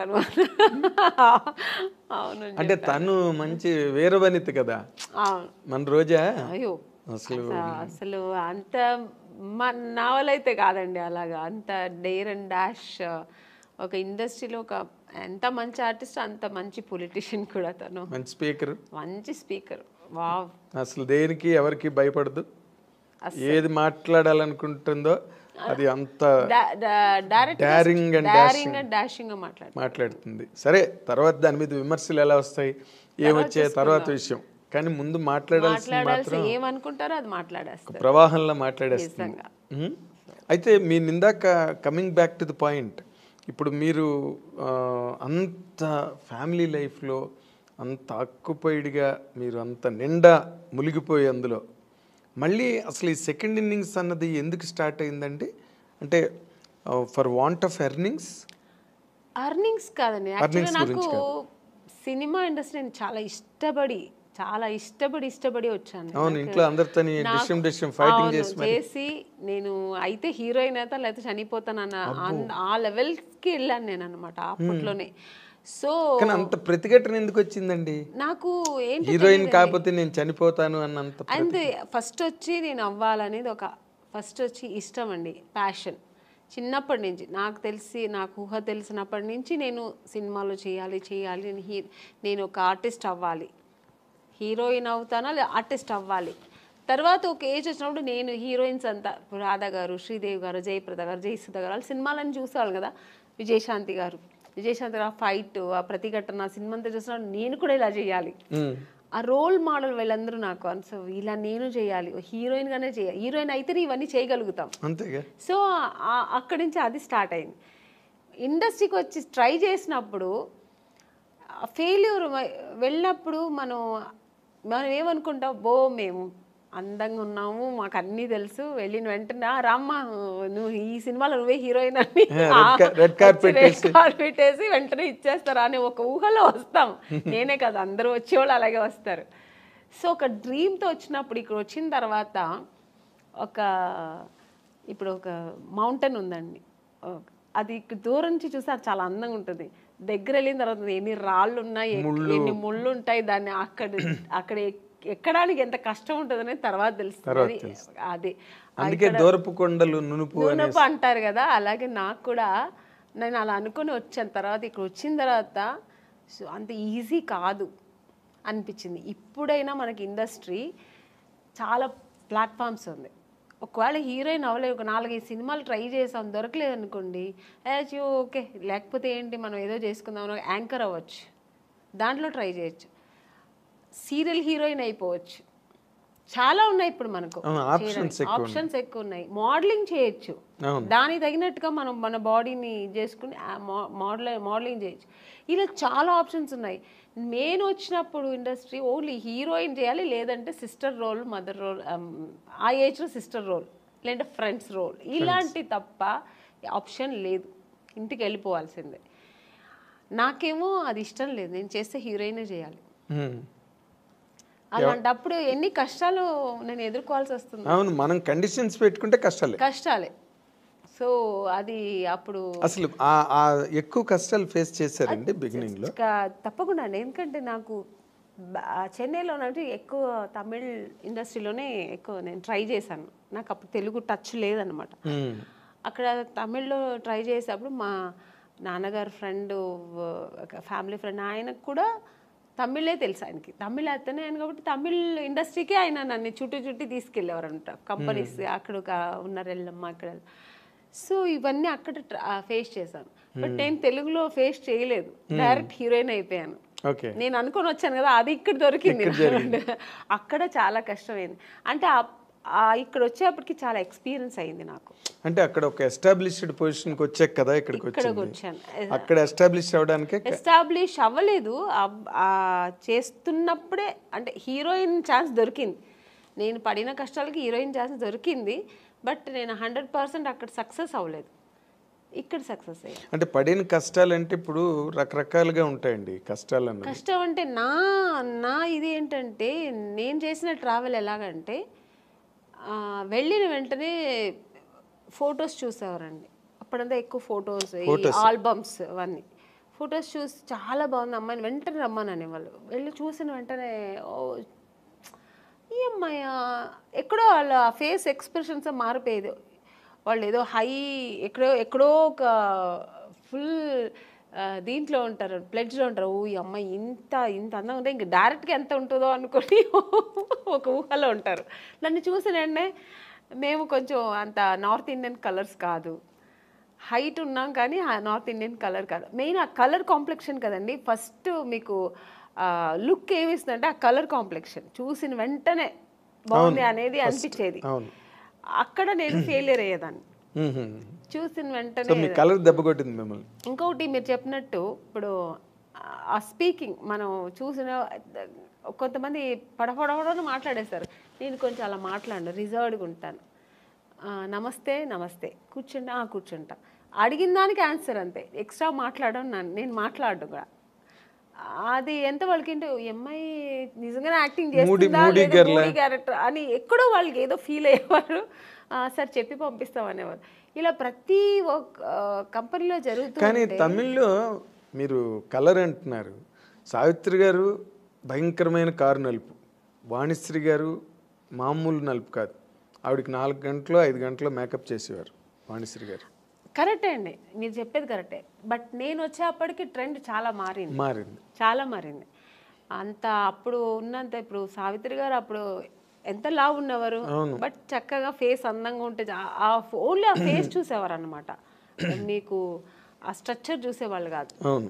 ఈవెన్ భానుమతి గారు కానీ మన వాణిశ్రీ గారు కానీ అప్పుడంతా స్ట్రక్చర్ ఏమి చూసేవాళ్ళు కాదు. ఫేస్ వరకు అప్పుడు అందం ఓన్లీ ఎక్స్ప్రెషన్స్, యాక్టింగ్ ఇది చూసేవారు అనమాట. ఆ తర్వాత జనరేషన్ ఇప్పుడు శ్రీదేవి గారు వాళ్ళంతా వచ్చేప్పటికి స్ట్రక్చర్ మెయింటైన్ చేసేవాళ్ళు, అందము అన్నీ వచ్చేసింది కదా. సో అది అప్పటికే మీకు నార్త్ ఇండియన్స్ చాలా మంది వచ్చారు. నగ్మా గారు అప్పటికి వచ్చేసారు, మీ టైంకి వచ్చేసారు. సో అక్కడ అది వచ్చింది. ఖుష్బూ గారు వీళ్ళందరూ ఇక్కడ ఎంటర్ అయిపోయారండి. అప్పటికి వాళ్ళంతా వచ్చి ఇక్కడ అప్పుడు సామ్రాజ్యం ఏలుతున్నారు. ఆ టైంలో నేను ఎంటర్ అయ్యాను. అప్పుడు ఎలా ఉంటుంది చెప్పండి. సో అంటే కొన్ని సినిమాలకి ఇలా ఉంటే చాలే అనుకొని దొరికేది వేరు. అన్ని కమర్షియల్ సినిమానికి అలా అనుకోరు కదా. గ్లామర్ హీరోయిన్ కావాలనుకుంటారు, చాలా అందం మంచి కలర్ కావాలనుకుంటారు. సో అక్కడ మనం ఫెయిలియర్ అవుతాం కదా. అవును, 100%. చూడగానే వెంటనే మైనస్ మార్కులు పడిపోతాయి. ఇప్పుడు కొంతమంది పర్వాలేదు, మనకి మెయిన్ కావాల్సింది ఆ ఫేస్ అందము, స్ట్రక్చరు, యాక్టింగ్ ఇది చాలు అనుకునే డైరెక్టర్స్ కొంతమంది. లేదు నాకు అలా కలరే కావాలనుకున్నది ఎక్కువ మంది అప్పట్లో, ఇప్పట్లో కూడా ఎప్పుడైనా. అందుకని బ్లాకీస్కి అంత తొందరగా వచ్చిన తర్వాత ఇప్పుడు మధ్యలో కొంచెం ట్రెండ్ మారింది. మన దీపికా పడుకుని ఒక డస్టీ కలర్ అని అది ఇప్పుడు ఫేమస్ అయిందండి. మేము వచ్చినప్పుడు ఆ డస్టీ కలరే బ్లాక్ అని చెప్పి మమ్మల్ని పక్కన పెట్టేవాళ్ళు. చాలా ఎక్కడో లక్కీగా దొరికేది అంతే. ఇప్పుడు వీటిష్ అంటున్నారు, బ్లాక్ వీటిష్ అంటున్నారు, డస్కీ కలర్ అని ఏమేమో అంటున్నారు. దాని ఇప్పుడు పేర్లు పెట్టి దాని ఒక ఫ్యాషన్ చేసుకున్నారు. మేము ఉన్నప్పుడు అలా కాదండి, కొంచెం కష్టమే. అయిన తర్వాత కూడా ఇక్కడంతా మేకప్ వేయమని చెప్పేవాళ్ళు, కలర్ ఎందుకంటే దీనికి డిఫరెన్స్ రాకూడదని. సో ఇవన్నీ మేము ఎదుర్కోవాలి, ఒకేలా ఉండాలని. సో అప్పుడు నేను చాలా మా అమ్మని తిట్టేదాన్ని, నువ్వు ఎందుకు మా నాన్న కలర్గా కనలేదు, నువ్వు మా బ్రదర్ మంచి కలరు, వాడు మాత్రం ఎందుకు అంత కలర్ ఉన్నాడు అని మా నాన్నగారు లాగా వాడు, మా అమ్మ కొంచెం కలర్ తక్కువ. ఇలాగా నాకు ఆ ఒక ఫీలింగ్ నాకు ఎప్పుడు ఉండేది. మా అమ్మతో ఎప్పుడు నేను వెళ్ళి మా అమ్మతోనే గొడవ పెట్టేది, నాకేంటే తెలుసు దేవుడు నీకు ఆ కలర్ ఇచ్చాడు, నువ్వు హీరోయిన్ అవుతావు నాకు తెలిసి ఉంటేనే ఇంకొంచెం కుంకుమ పువ్వు ఎక్కువ తాగేదాన్ని. మా అమ్మ అంటే ఆవిడకి అంతే, కుంకుమ పువ్వు తాగితే ఎక్కువ తాగితే అంటే అదేదో అప్పుడు ఒక నమ్మకం. సో అలా తమిళ్లో మీరు బాగా ట్రై చేస్తున్న టైంలోనే తెలుగులో కట్ అయ్యారు అనమాట మీరు. అవును, ఛాన్స్లు వచ్చి చేసినట్టున్నారు కదా మీరు. రామరాజుతో చేశాను, రామరాజు గారితో చేశాను, శరత్ కుమార్ గారితో చేశాను. హీరోయిన్ మాత్రం అయ్యేదేమో అయిపోయాను, బట్ సక్సెస్ అనేది నాకు దొరకలేదు. హీరోయిన్ అయిన తర్వాత కూడా సక్సెస్ అనేది చాలా ఇంపార్టెంట్ అనేది నాకు తమిళ్లో తెలిసింది. ఎందుకంటే 2 సినిమాలు ఆడలేదంటేనే ఐరన్ లెగ్ అని పక్కన పెట్టేస్తారు. అప్పుడు కాదు ఇప్పుడు అంతే కదా, ఎప్పుడైనా సెంటిమెంట్ ఎక్కువ చూస్తారు మన ఇండస్ట్రీలో. సో అది నాకు ఇంకా బాధేసాము, బాబోయ్ మన హీరోయిన్ అవ్వడం మాత్రమే కాదు పెద్ద విషయం, సక్సెస్ అనేది చాలా చాలా ఇంపార్టెంట్ అని. ఇంకా నాకు ఒకటే, ఇప్పుడు మా అమ్మ కలర్ లేదంటే మా అమ్మతో ఎలా గొడవ పెట్టాను, అలాగా నాకు సక్సెస్ అవ్వాలి, హీరోయిన్ అవ్వాలంటే నేను దేవుడి దగ్గర గొడవ పెట్టేదాన్ని. నేను ఎందుకు ఇంకెవరు నాకు ఎక్కువ నా ఫ్రెండ్ కానీ నాకు మా తల్లిదండ్రుల కంటే ఎక్కువ కనెక్ట్ అయ్యేది నేను దేవుడితోనే. నేను అలా పెరిగాను చిన్నప్పటి నుంచి. కొంచెం మా ఇంట్లో ఎక్కువ ఆధ్యాత్మికంగా మా నాన్నగారు కొంచెం భక్తి పూజలు ఎక్కువ. మా నాన్నగారు ఎక్కువ టెంపుల్స్కి వెళ్తుంటారు, మా అమ్మ కూడా అంతే కొంచెం పూజలు. మెడ్రాస్లోనే కల్చర్ ఎక్కువ బేసిక్. లేదు మేము బేసికలీ బెంగళూరు కదా, ఈవెన్ బెంగళూరులో. సో అది అలవాటు అయిపోయి నాకు దేవుడితో ఎక్కువ కనెక్ట్ అయ్యేదాన్ని నేను. సో అక్కడ ఆయన అడిగేదాన్ని, ఎందుకు నన్ను ఇలా చేస్తున్నావు, నాకు సక్సెస్ ఇవ్వాలి అని. సినిమా షూటింగ్ వెళ్తున్నానంటే ఫస్ట్ దేవుడు ఈ సినిమా పెద్ద సక్సెస్ అవ్వాలి వేడుకుంటా. ఇప్పుడు కూడా అంతే, ఏ సినిమా నేను చిన్న క్యారెక్టర్ చేసినా దేవుడి దగ్గర అదే వేడుకుంటా. నేను చేసిన ప్రొడ్యూసర్స్ హ్యాపీగా ఉండాలంటే ఆ సినిమా సక్సెస్ అవ్వాలి, సో దాన్ని సక్సెస్ చేయాలని అయితేనే కదా మళ్ళీ. అవును కదా, ఆ ప్రొడ్యూసర్స్ బాగుంటాయి కదా, మనలాంటి వాళ్ళు అందరూ బాగుంటాం. 100%. అదే ఇందాక మీరు చెప్తున్న దాంట్లో అంటే తమిళ్లో మీరు చేస్తున్నప్పుడు ఏమైనా మీ మీద పాలిటిక్స్లు గట్ట ఏమైనా జరిగాయండి? అంటే లేదండి, అలాంటి వాతావరణం ఏమైనా ఉండేది అప్పుడు? నాకు అలాంటి వాతావరణం ఎక్కడా లేవు. వచ్చాయి ఇప్పుడు పెద్ద పెద్ద కంపెనీలు ఎక్కడ నాకు రాలేదు. ఎందుకంటే మీరు గరగట్టు గోపన్న సినిమాలో ఫస్ట్ బుక్ అయింది, అది వచ్చి అలా జరిగింది. తర్వాత దేవికి గారి అమ్మాయి కనక దానిలోకి వచ్చింది. యాక్చువల్గా కరకట్టకారంలో నా ఫొటోస్ వెళ్ళి ఫస్ట్ సెలెక్ట్ అయిపోయానండి. సెలెక్ట్ అయిపోయి ఇంకా షూటింగ్ ఇంకొక 15 days 10 days ఉందన్నప్పుడు అక్కడ ఒక చిన్న కాంట్రవర్సీ జరిగింది. అంటే నన్ను తీసుకెళ్ళి యాక్ట్రెస్ నళిని గారు అని ఉంటారు, అవును, రామరాజు గారు వాళ్ళ వైఫ్, వాళ్ళు సిస్టర్ హస్బెండ్ నన్ను తీసుకెళ్లారు. యాక్చువల్గా ఆయన ముందు నళిని గారికి మేనేజర్ అట. సో అది ఆయన ప్రొఫెషనల్ అనమాట. సో నన్ను తీసుకెళ్ళి చూపించి ఓకే అయింది, నా ఫొటోస్ ఓకే అయింది. తర్వాత ఆయన ఏమన్నారంటే 5 years అగ్రిమెంట్ వేసుకోవాలి, నేను మీరు హీరోయిన్ చేస్తారుగా అన్ని డేట్స్ నేనే చూస్తాను. ఓకే డేట్స్ ఫైన్, మీరు డేట్స్ చూసుకోండి అన్న, బట్ రెమ్యునేషన్ నాకు 50% మీకు 50% అన్నారు. అది నేనైతే ఓకే చెప్పాను. నాకు అప్పుడు అంత హీరోయిన్ అయిపోవాలి, పెద్ద హీరోయిన్ అయిపోవాలి. అక్కడ నాకు డబ్బు ప్రిఫరెన్స్ నేను ఎప్పుడు ఇవ్వను, నాకు తెలియదు కూడా అది. డబ్బు ఇలా చేయొచ్చు, డబ్బు కూడా చాలా ముఖ్యం అనేది ఇప్పుడు తెలుసు, నాకు అప్పుడు తెలియదు. మా అమ్మ వద్దనేసారు. మా నాన్నగారికి ఫోన్ చేసి చెప్పాను, నాన్నగారు కూడా అలా అంత వద్దమ్మా అన్నారు. మా అమ్మ అయితే వద్దు, అలా అంత అవసరం లేదు, డేట్స్ కావాలంటే మీరు చూడండి, పర్సంటేజ్ ఏదో ఉంటాయి కదా అలా తీసుకోండి అలా అన్నారు. సో టోటల్గా వాళ్ళతో మనం డిపెండ్ అయిపోతే కష్టం అని చెప్పి నా అమ్మ వద్దనేసారు.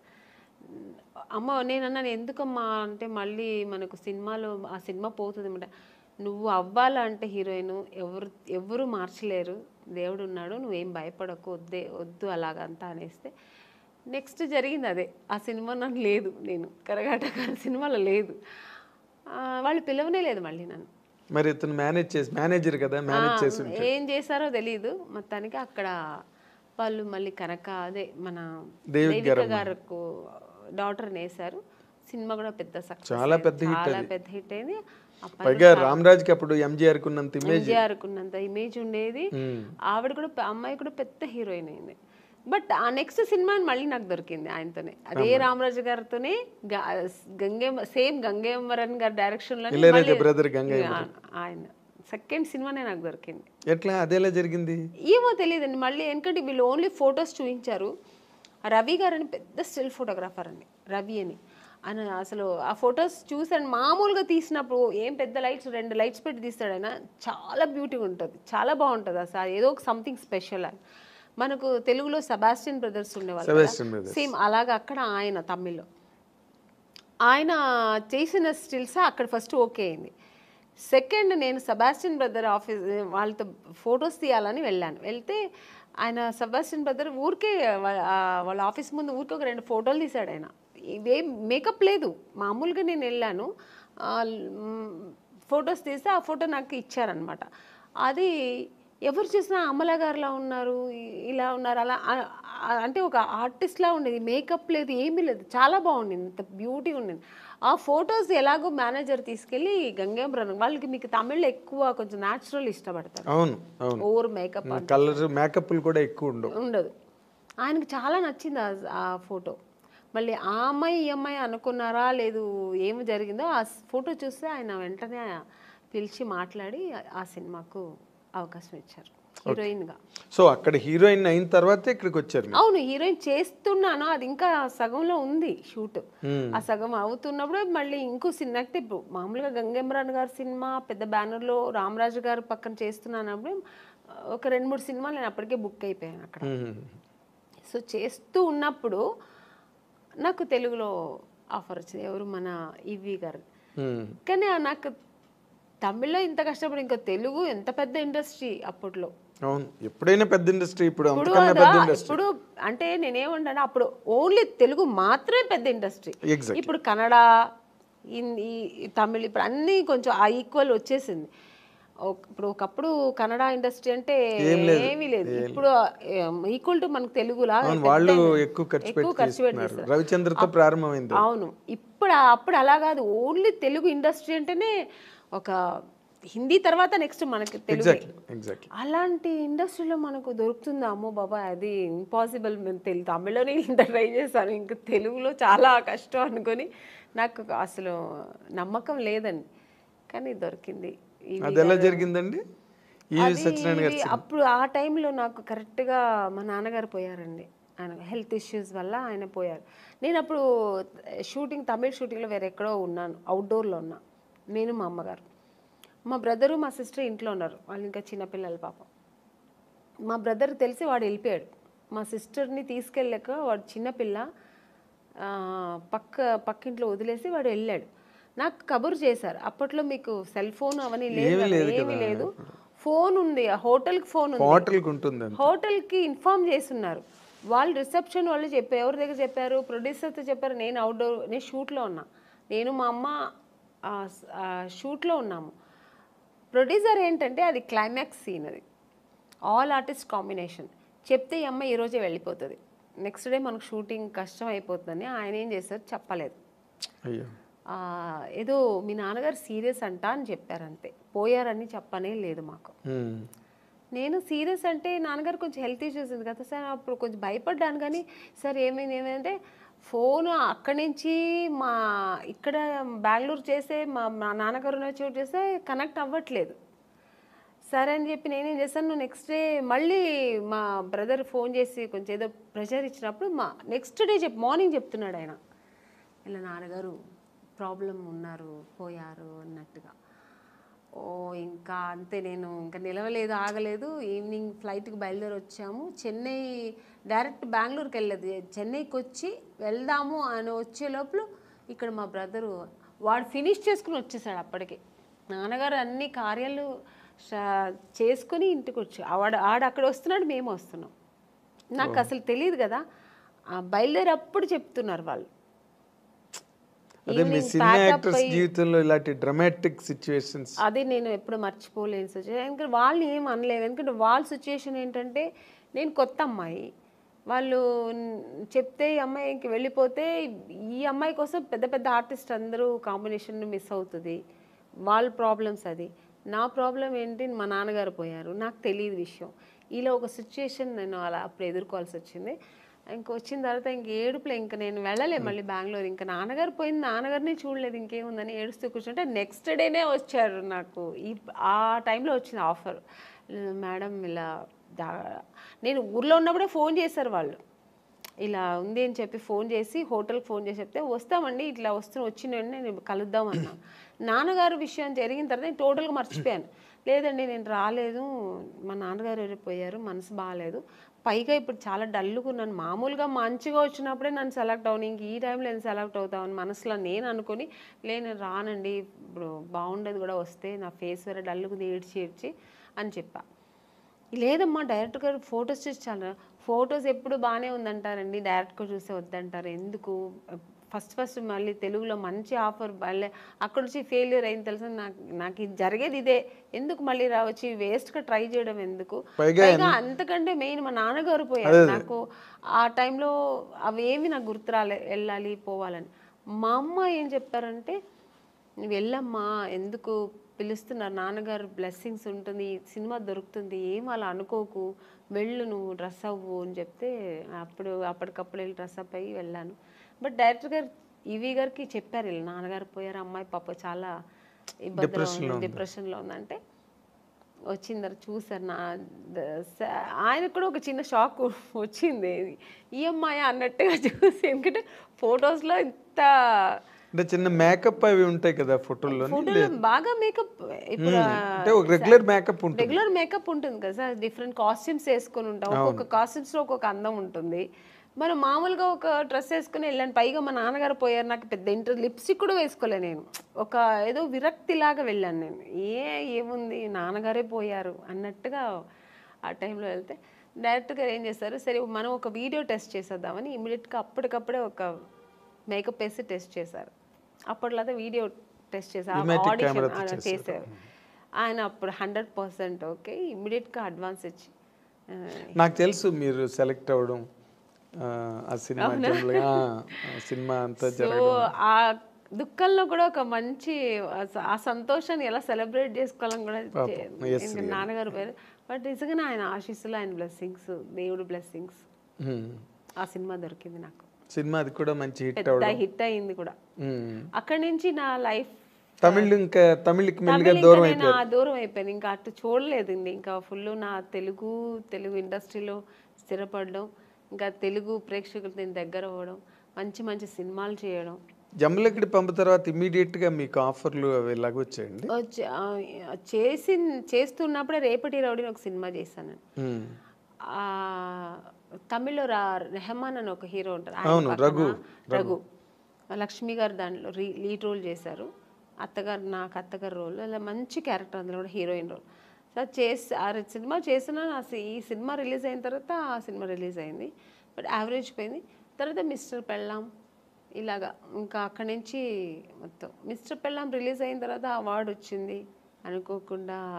ఒక మంచి ఆర్టిస్ట్, అంటే చాలా పెద్ద హీరోయిన్ అయిపోయారు మీరు మిస్టర్ పెళ్ళాం తర్వాత. ఎందుకంటే ఆ సినిమా హిట్ అవడం, రాజేంద్ర ప్రసాద్ గారి కాంబినేషన్, అవతల బాపు గారు డైరెక్టర్. సో అక్కడి నుంచి నాకు నా లైఫ్ కెరియర్ టోటల్గా నేను అనుకున్నది అలా జరిగిందనమాట. అదే నాన్నగారే చూడలేకపోయాను. ఆ టైంలో మా నాన్నగారు నేను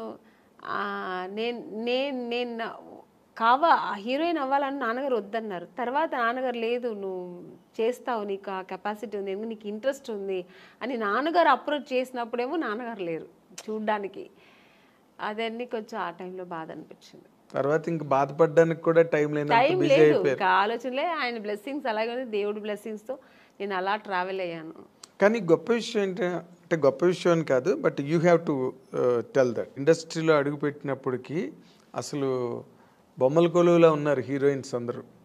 ఎంతమంది ఉండాలో సినిమా ఇండస్ట్రీలో అంత ఆ నెంబర్ ఆఫ్ హీరోయిన్స్ మళ్ళీ రిపీట్ అవ్వలేదండి, అంత నెంబర్. నాకు తెలియదండి. You can just think. ఓ పక్కన శ్రీదేవి గారి దగ్గర నుంచి మొదలెడితే విజయశాంతి గారు, రాధా, సుహాసిని, భానుప్రియ, మనోచిత్ర అని ఇంకో హీరోయిన్, వరుస హీరోయిన్లు. ఇంకొంచెం ముందుకు వస్తే సౌందర్య, నగ్మ, రోజా, కనక అవతల తమిళ్లో. ఇలాగా ఒక మినిమం ఒక 25 మంది హీరోయిన్స్ బెంగళూరు నుంచి కానీ, తమిళ్, తెలుగు. అది ఆ టైంలో అసలు మీకు అవకాశాలు రావడం అన్నది మీకు ఎలాగా అసలు జరిగిందండి? అది మిరాకల్ అని చెప్పాలా? మిరాకల్ కాదండి, అది దేవుడు బ్లెస్సింగ్స్. ఎందుకంటే నేను ఎక్కువ దేవుడు నమ్ముతాను. జాతకాలు కూడా నమ్ముతారు? లేదండి, జాతకాలంతా నేను నమ్మను. నాకు ఒక్కటి దేవుడు లేకుండా ఏమీ జరగదు, ఆయన అనుకుంటేనే అన్ని జరుగుతుంది అని ఒక నమ్మకం ఎక్కువ, భగవంతుడి మీద ఎక్కువ నమ్మకం. అలాగే నాన్నగారు బ్లెస్సింగ్స్ నా మీద ఎక్కువ ఉంటుంది ఎప్పుడు. ఎందుకంటే నేను ఎక్కువ నాన్న అంటే చాలా ఇష్టం నాకు. ఆడపిల్లలకి సాధారణంగా తండ్రి ఎందుకంటే అమ్మ మీద ప్రేమ లేదని కాదు, ఎక్కువ నాన్నగారితో గారాభంగా ఉండేదాన్ని. సో అందుకని ఫస్ట్ హీరో నాన్నే కదా ఆడపిల్ల. అందుకని ఇప్పుడు మా నాన్నగారికి ఇంట్లో ఉన్నప్పుడు ఆయనకి దీపం పెట్టకుండా ఉన్నాను. రోజు ఆయనకి దీపం పెడతాను. దేవుడికి అంతే, ఆయన ప్రార్థన లేకుండా ఒక్కరోజు కూడా ఉండదు. పూజ ఒకవేళ చేయకపోయినా దేవుడిని తలుచుకోకుండా ఒక్కరోజు కూడా ఉన్నాను. సో ఆ దేవుడు బ్లెస్సింగ్స్ నాకు ఎక్కువ అని నేను అనుకుంటున్నా, నా నమ్మకం అది. మీ టాలెంట్ కాదు, సెకండ్ అది. ఇప్పుడు నాలాగా టాలెంట్ ఎంతమందికి లేదండి. ఎవరు వచ్చేప్పుడు టాలెంట్తోనే వస్తారు. చాలా టాలెంట్ చేసుకుని నేను చెయ్యాలి, బాగా చేయాలి అని ఒక అంబిషన్తో వస్తారు. అందరూ సక్సెస్ అవ్వరు కదా. అవును, అది కరెక్ట్. డెస్టినీ అన్నది ఒకటి ఉంటుంది. అది సక్సెస్ అవ్వాలంటే దేవుడి బ్లెస్సింగ్స్ లేకపోతే ఇంపాసిబుల్ అని నా నమ్మకం. నేను అందరినీ అనట్లేదు, నా నమ్మకం అయితే అది. అదేలేండి. అయితే ఇప్పుడు మీరు జరగదేమో అనేది కూడా జరిగిపోతుంది అనేది దేవుడిని ప్రార్థిస్తే జరుగుతుంది అనే నమ్మకం నాకు. ఒక నమ్మకం మీకు.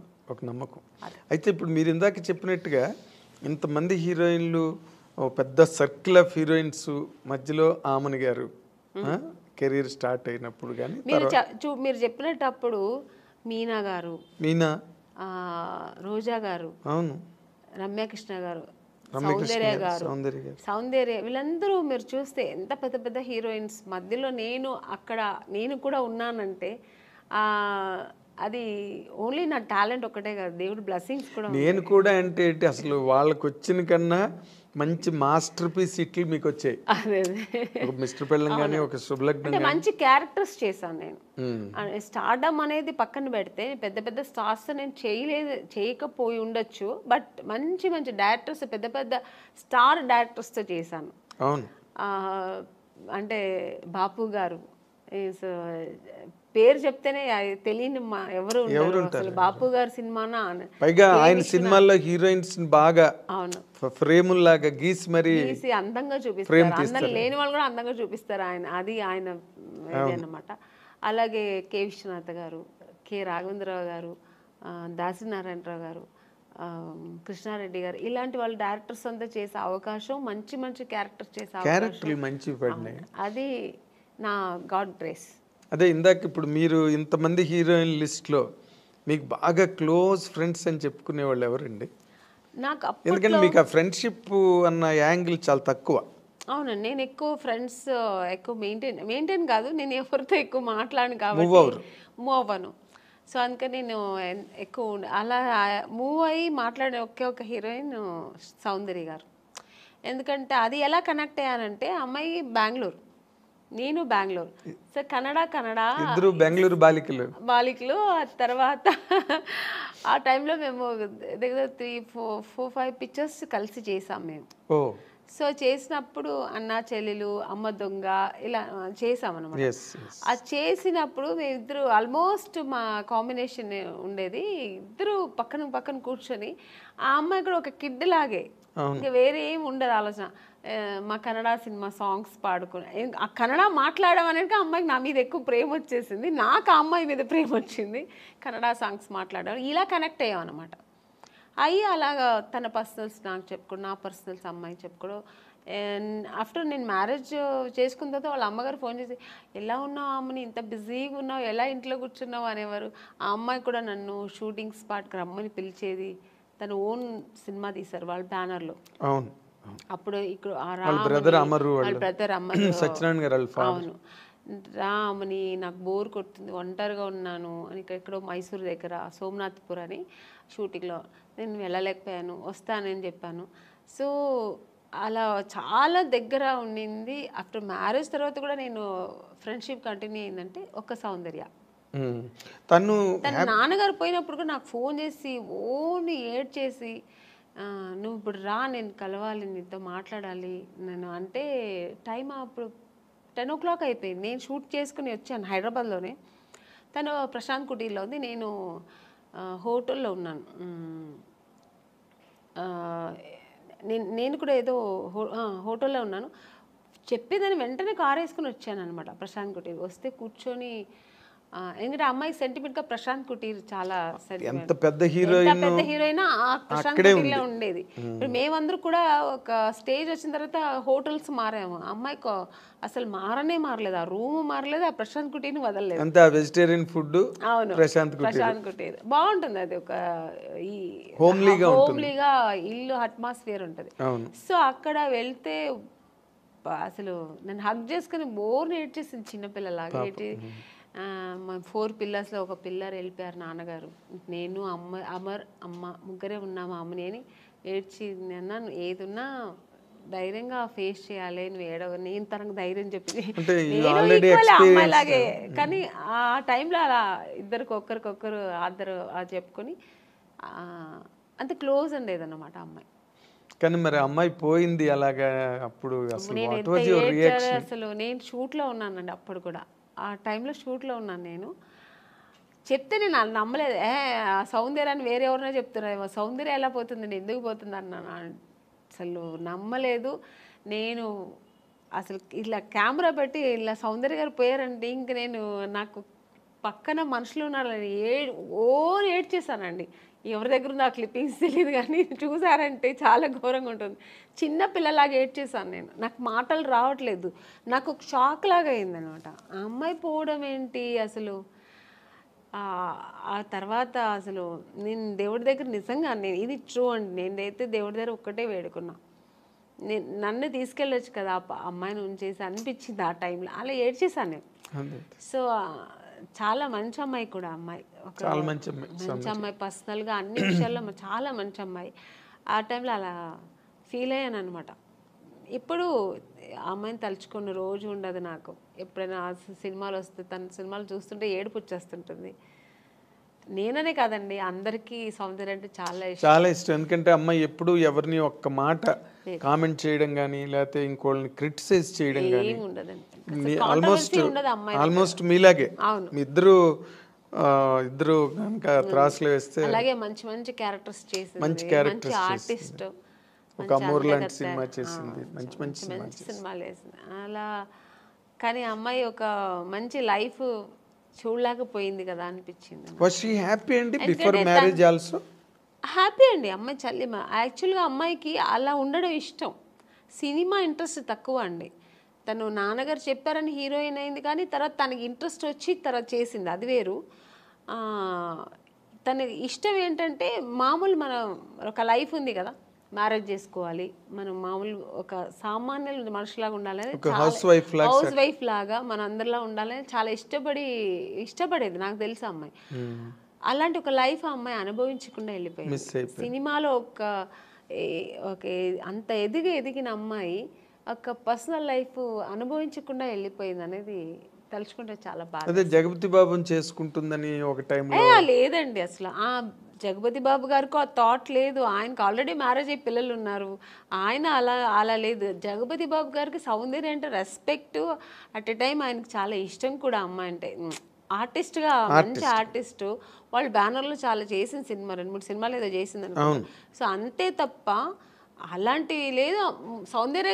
సౌందర్యకైతే అసలు ఆ థాటే లేదండి, అస్సలు లేదు. మీకు ఆ థాట్ ఉంటే ఆ అమ్మాయి, ఎందుకంటే వాళ్ళ అన్నగారు చెప్పిన అమ్మాయి అబ్బాయిని పెళ్లి చేసుకుంటుంది. వాళ్ళ అన్నగారు చెప్పారని ఆ అమ్మాయి చేసుకుంది. వాళ్ళ అన్నగారు చెప్పి ఏ మాట, నాన్నగారు ఉన్నంత వరకు నాన్నగారు మాట వినేది.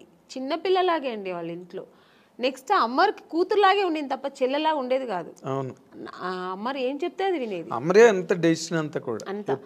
అలాంటి అన్నప్పుడు ఇంకా జగపతి బాబు గారి మీద అలాంటి అసలు అదంతా ఊరికి ఇండస్ట్రీ అంతా విపరీతంగా మాట్లాడుకున్నారు. లేదండి, చెవిలో పడిందో లేదో నాకు తెలియదు, తెలుసు నాకు కూడా, బట్ లేదు అలాంటి లేదు. ఆ అమ్మాయికి లేదు, జగపతి బాబు గారికి కూడా లేదు అలాంటి. ఆయన అసలు అందరితో బాగా క్లోజ్ గా మాట్లాడతారు. అలాగే ఆ అమ్మాయితో కూడా ఉండేవారు అనమాట. కాకపోతే అంటే ఎక్కువ సినిమాలు కలిసి చేశారు, అందుకని అలా వచ్చింది అది. వాళ్ళిద్దరూ కొంచెం ఒక 4-5 సినిమాలు కలిసి చేశారు ఆ టైంలో. అవును. తర్వాత ఇప్పుడు క్వైట్ కాంట్రాస్ట్ రోజా గారు. అవును, మామూలు ఆటం బాంబు. నిజంగా గర్వంగా ఉందండి. ఎందుకంటే మా ఇండస్ట్రీలో ఒక హీరోయిన్ ఒక పొలిటీషియన్లు వెళ్ళి అలా గట్స్గా మాట్లాడడం నిజంగా కదా. పాలిటిక్స్ లోకి రమ్మని ఎప్పుడు అడగలేదు ఆవిడ మిమ్మల్ని? నన్ను లేదండి. అంటే రోజా గారు నాకు బాగా క్లోజే. అంటే సౌందర్య ఫ్రెండ్షిప్ వేరు. ఇప్పుడు రోజా గారు ఎలా అంటే సెట్లో ఉన్నంత వరకు చాలా బాగా మాట్లాడారు. మీరు ఇప్పుడు కూర్చుని ఉన్నంతసేపు క్లోజ్గా ఉంటారు, తర్వాత ఇంకా వాళ్ళ పనులు వాళ్ళకి, మా పనులు మనకి, అలా ఉంటారు ఆవిడ. ఆ ఫ్రెండ్షిప్ని అలా కంటిన్యూ చేయరు అనమాట.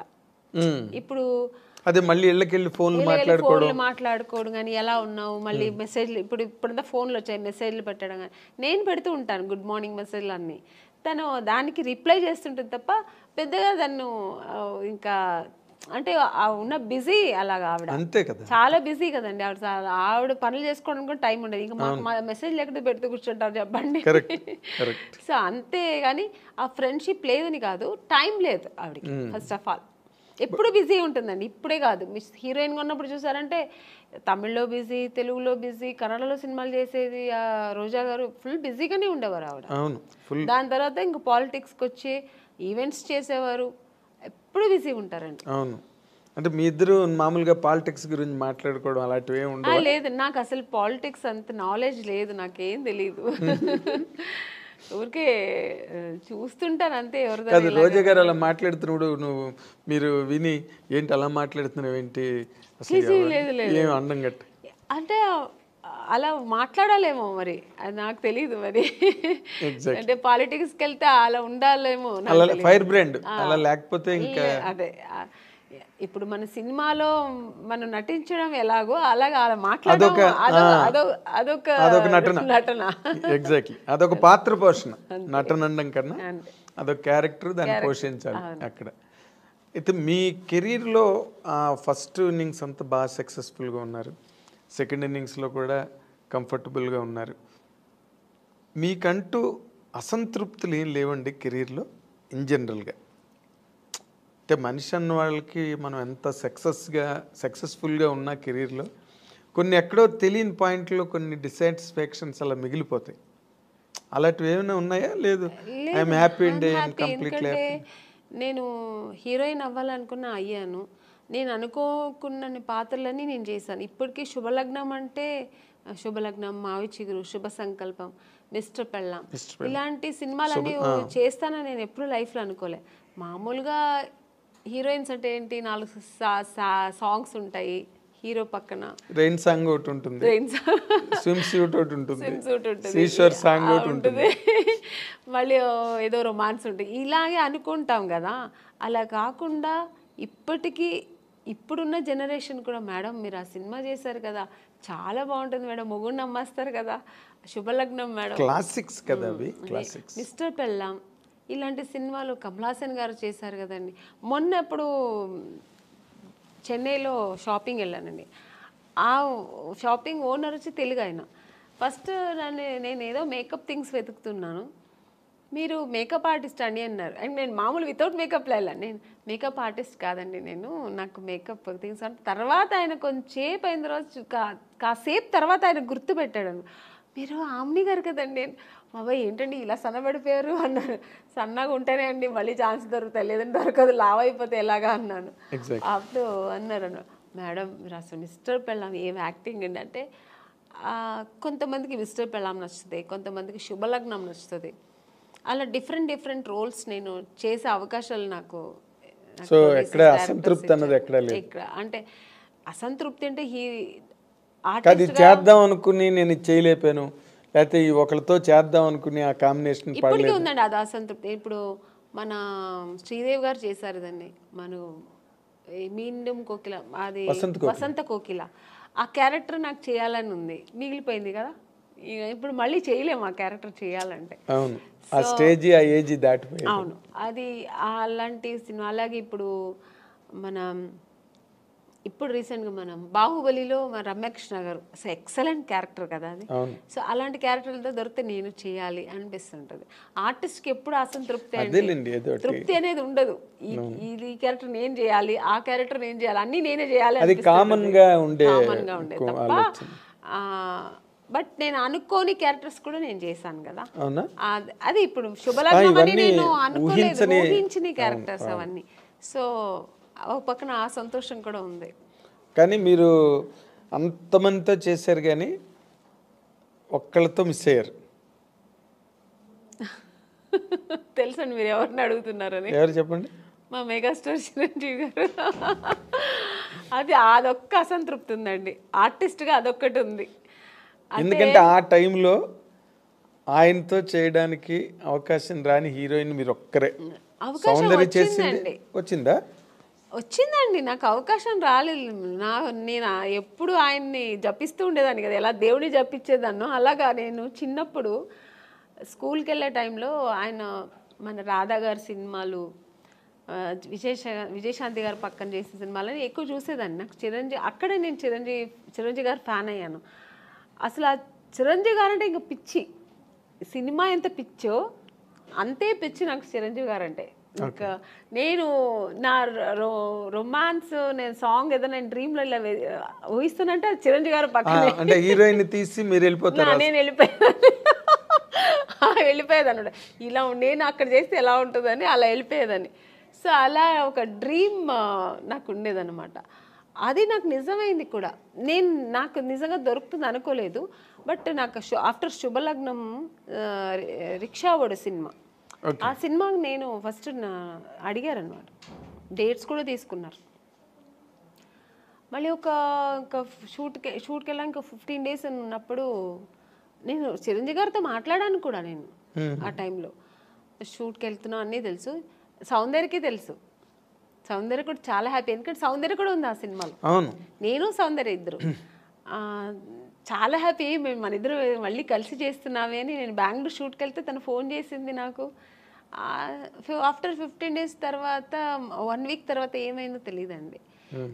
నగ్మా గారు అని ఇది ఫోటో దీంట్లో చూసా, ఏదో ఒక పత్రికలో చూసాను. తర్వాత మా మేనేజర్ చెప్పారు, లేదమ్మా ఇలాగా మనం లేదు ఏమంటే డైరెక్టర్ చేంజ్ అయ్యారు అక్కడ. కోదండరామరెడ్డి గారు చేయాల్సిన సినిమా కోదండరామకృష్ణ గారు ఎవరు చేశారు. కోదండరామరెడ్డి గారు భార్గవ ఆర్ట్స్కి వెళ్ళారు, మాతో పెట్టుకోక సినిమా. అప్పుడు షఫల్ అయ్యారు డైరెక్ట్. షఫల్ అయ్యేప్పటికి అక్కడ ఏం జరిగిందో తెలియదు, నిజం నాకు తెలియదు, దేవుడికే తెలుసు. నేను మారాను అనమాట. సో చాలా అసంతృప్తి. ఇంకా అదే ఫస్ట్ టైం నేను అప్పుడు అంటే చాలాసార్లు నేను హీరోయిన్ అవ్వలేదని ఏడ్చాను. చిరంజీవి గారి సినిమా దొరకలేదని సెకండ్ టైం ఏడ్చాను నేను. అంటే ఈయన పక్కన చేయలేదు అనే ఒక ఏడుపు అప్పుడు వచ్చింది అనమాట. అదే జీవితాంతం, అది జీవితాంతం అలా ఉండిపోయిందండి, ఉండిపోతుంది కూడా. ఎందుకంటే ఇంకా దానికి ఇంకా ఆప్షన్ లేదు. మళ్ళీ ఏమైనా రాబోయే రోజుల్లో ఏదైనా సిస్టర్ క్యారెక్టర్ కూడా వచ్చిందండి, నేను చేయలేదు. స్టేట్ ఎవరు మన ఖుష్బు గారు చేశారు. ఏ సినిమా అనేది? స్టాలిన్ నాకు అడిగారు అనమాట. అడిగారు, నేను సిస్టర్ రోల్ నేను చేయను, నేను ఊహించుకోలేను అసలు ఆయన పక్కన అసలు అని, నేను చేయనని చెప్పాను. మురుగదాస్ డైరెక్టర్ అడిగారండి, నేను చేయనన్నా. ఎందుకంటే నాకు చిన్నప్పుడు నా డ్రీమ్ హీరో ఆయన, నేను అసలు చేయలేను అని చెప్పాను. అసలు నా వల్ల కాదు, ఆ ఇమేజ్ కూడా చేయలేను నేను. నా డ్రీమ్ హీరో అలాగే ఉండిపోని, నేను చేయనని చెప్పేసా. అప్పుడు చాలా గ్రేట్ డెసిషన్ అది. నిజంగా నేను చేయలేదు. Great decision. అవును, గ్రేట్ డెసిషన్. కన్విక్షన్. అస్సలు నేను కుదరలేదు, నీకు కుదరదు అన్నాను. చాలా ఒక 10 times ఫోన్ చేశారు, నేను చేయనని చెప్పాను. చాలా గట్స్ కావాలి చిరంజీవి గారి పక్కన చేయనని చెప్పడానికి. అంటే చిరంజీవి గారి పక్కన అదే మీ ఫీలింగ్ కరెక్ట్. ఎందుకంటే నేను నా హీరోని నేను అన్నయ్య అని పిలవలేను, అసలు ఛాన్సే లేదు. నాకు ఇప్పటికీ గుర్తు, మీరు అన్నపూర్ణ స్టూడియోలో చిరంజీవి గారు ఒక సెట్లో షూటింగ్ చేస్తున్నప్పుడు మీరు పక్క సెట్లో షూటింగ్ చేస్తూ కలవడానికి వస్తామని వచ్చారు ఒకసారి మీరు. అవును.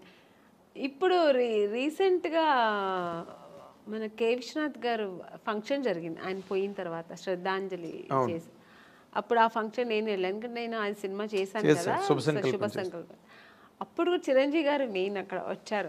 చిరంజీవి గారే అది జరిగింది, ఆర్గనైజేషన్ ఆయన తరఫునే జరిగింది. సో చిరంజీవి గారు వస్తే నాకు అసలు ఆ ఫంక్షన్కి వెళ్ళిన సంతోష్ పక్కన చిరంజీవి గారు చూసాను, మళ్ళీ చూస్తున్నానని. నేను ఆయన చూసినప్పుడంతా నేను మళ్ళీ ఆ చిన్నప్పుడు ఆ ఫ్యాన్ ఎలా ఫీల్ అవుతారో ఫీల్ అయిపోతుంటాను. నేను ఆర్టిస్ట్గా మర్చిపోతుంటాను నేను. సో అక్కడ వెళ్ళి స్టేజ్కి వెళ్ళిన తర్వాత అందరూ ఫొటోస్ తీసుకొని, అందరూ గ్రూప్ తీసుకున్నారు, నేను మళ్ళీ వెళ్ళి సార్ ఒక్క ఫోటో తీసుకుంటాను సార్ అన్నాను. రామా అని నేనైతే ఎంత అప్పుడు ఫీల్ అయ్యానంటే, నేను ఒక ఫ్యాన్, నాకు నచ్చిన హీరోతో తీసుకున్నానని నేను ఇష్టపడి నాకు నచ్చి తీసుకున్న ఏకైక హీరో చిరంజీవి గారు. అంటే ఈ సచ్ ఎ ఫినామినల్ హీరో. మీరు అలాగే ఫ్యాన్స్ లాగా ఉండిపోయారు అప్పటి నుంచి ఇప్పటి వరకు.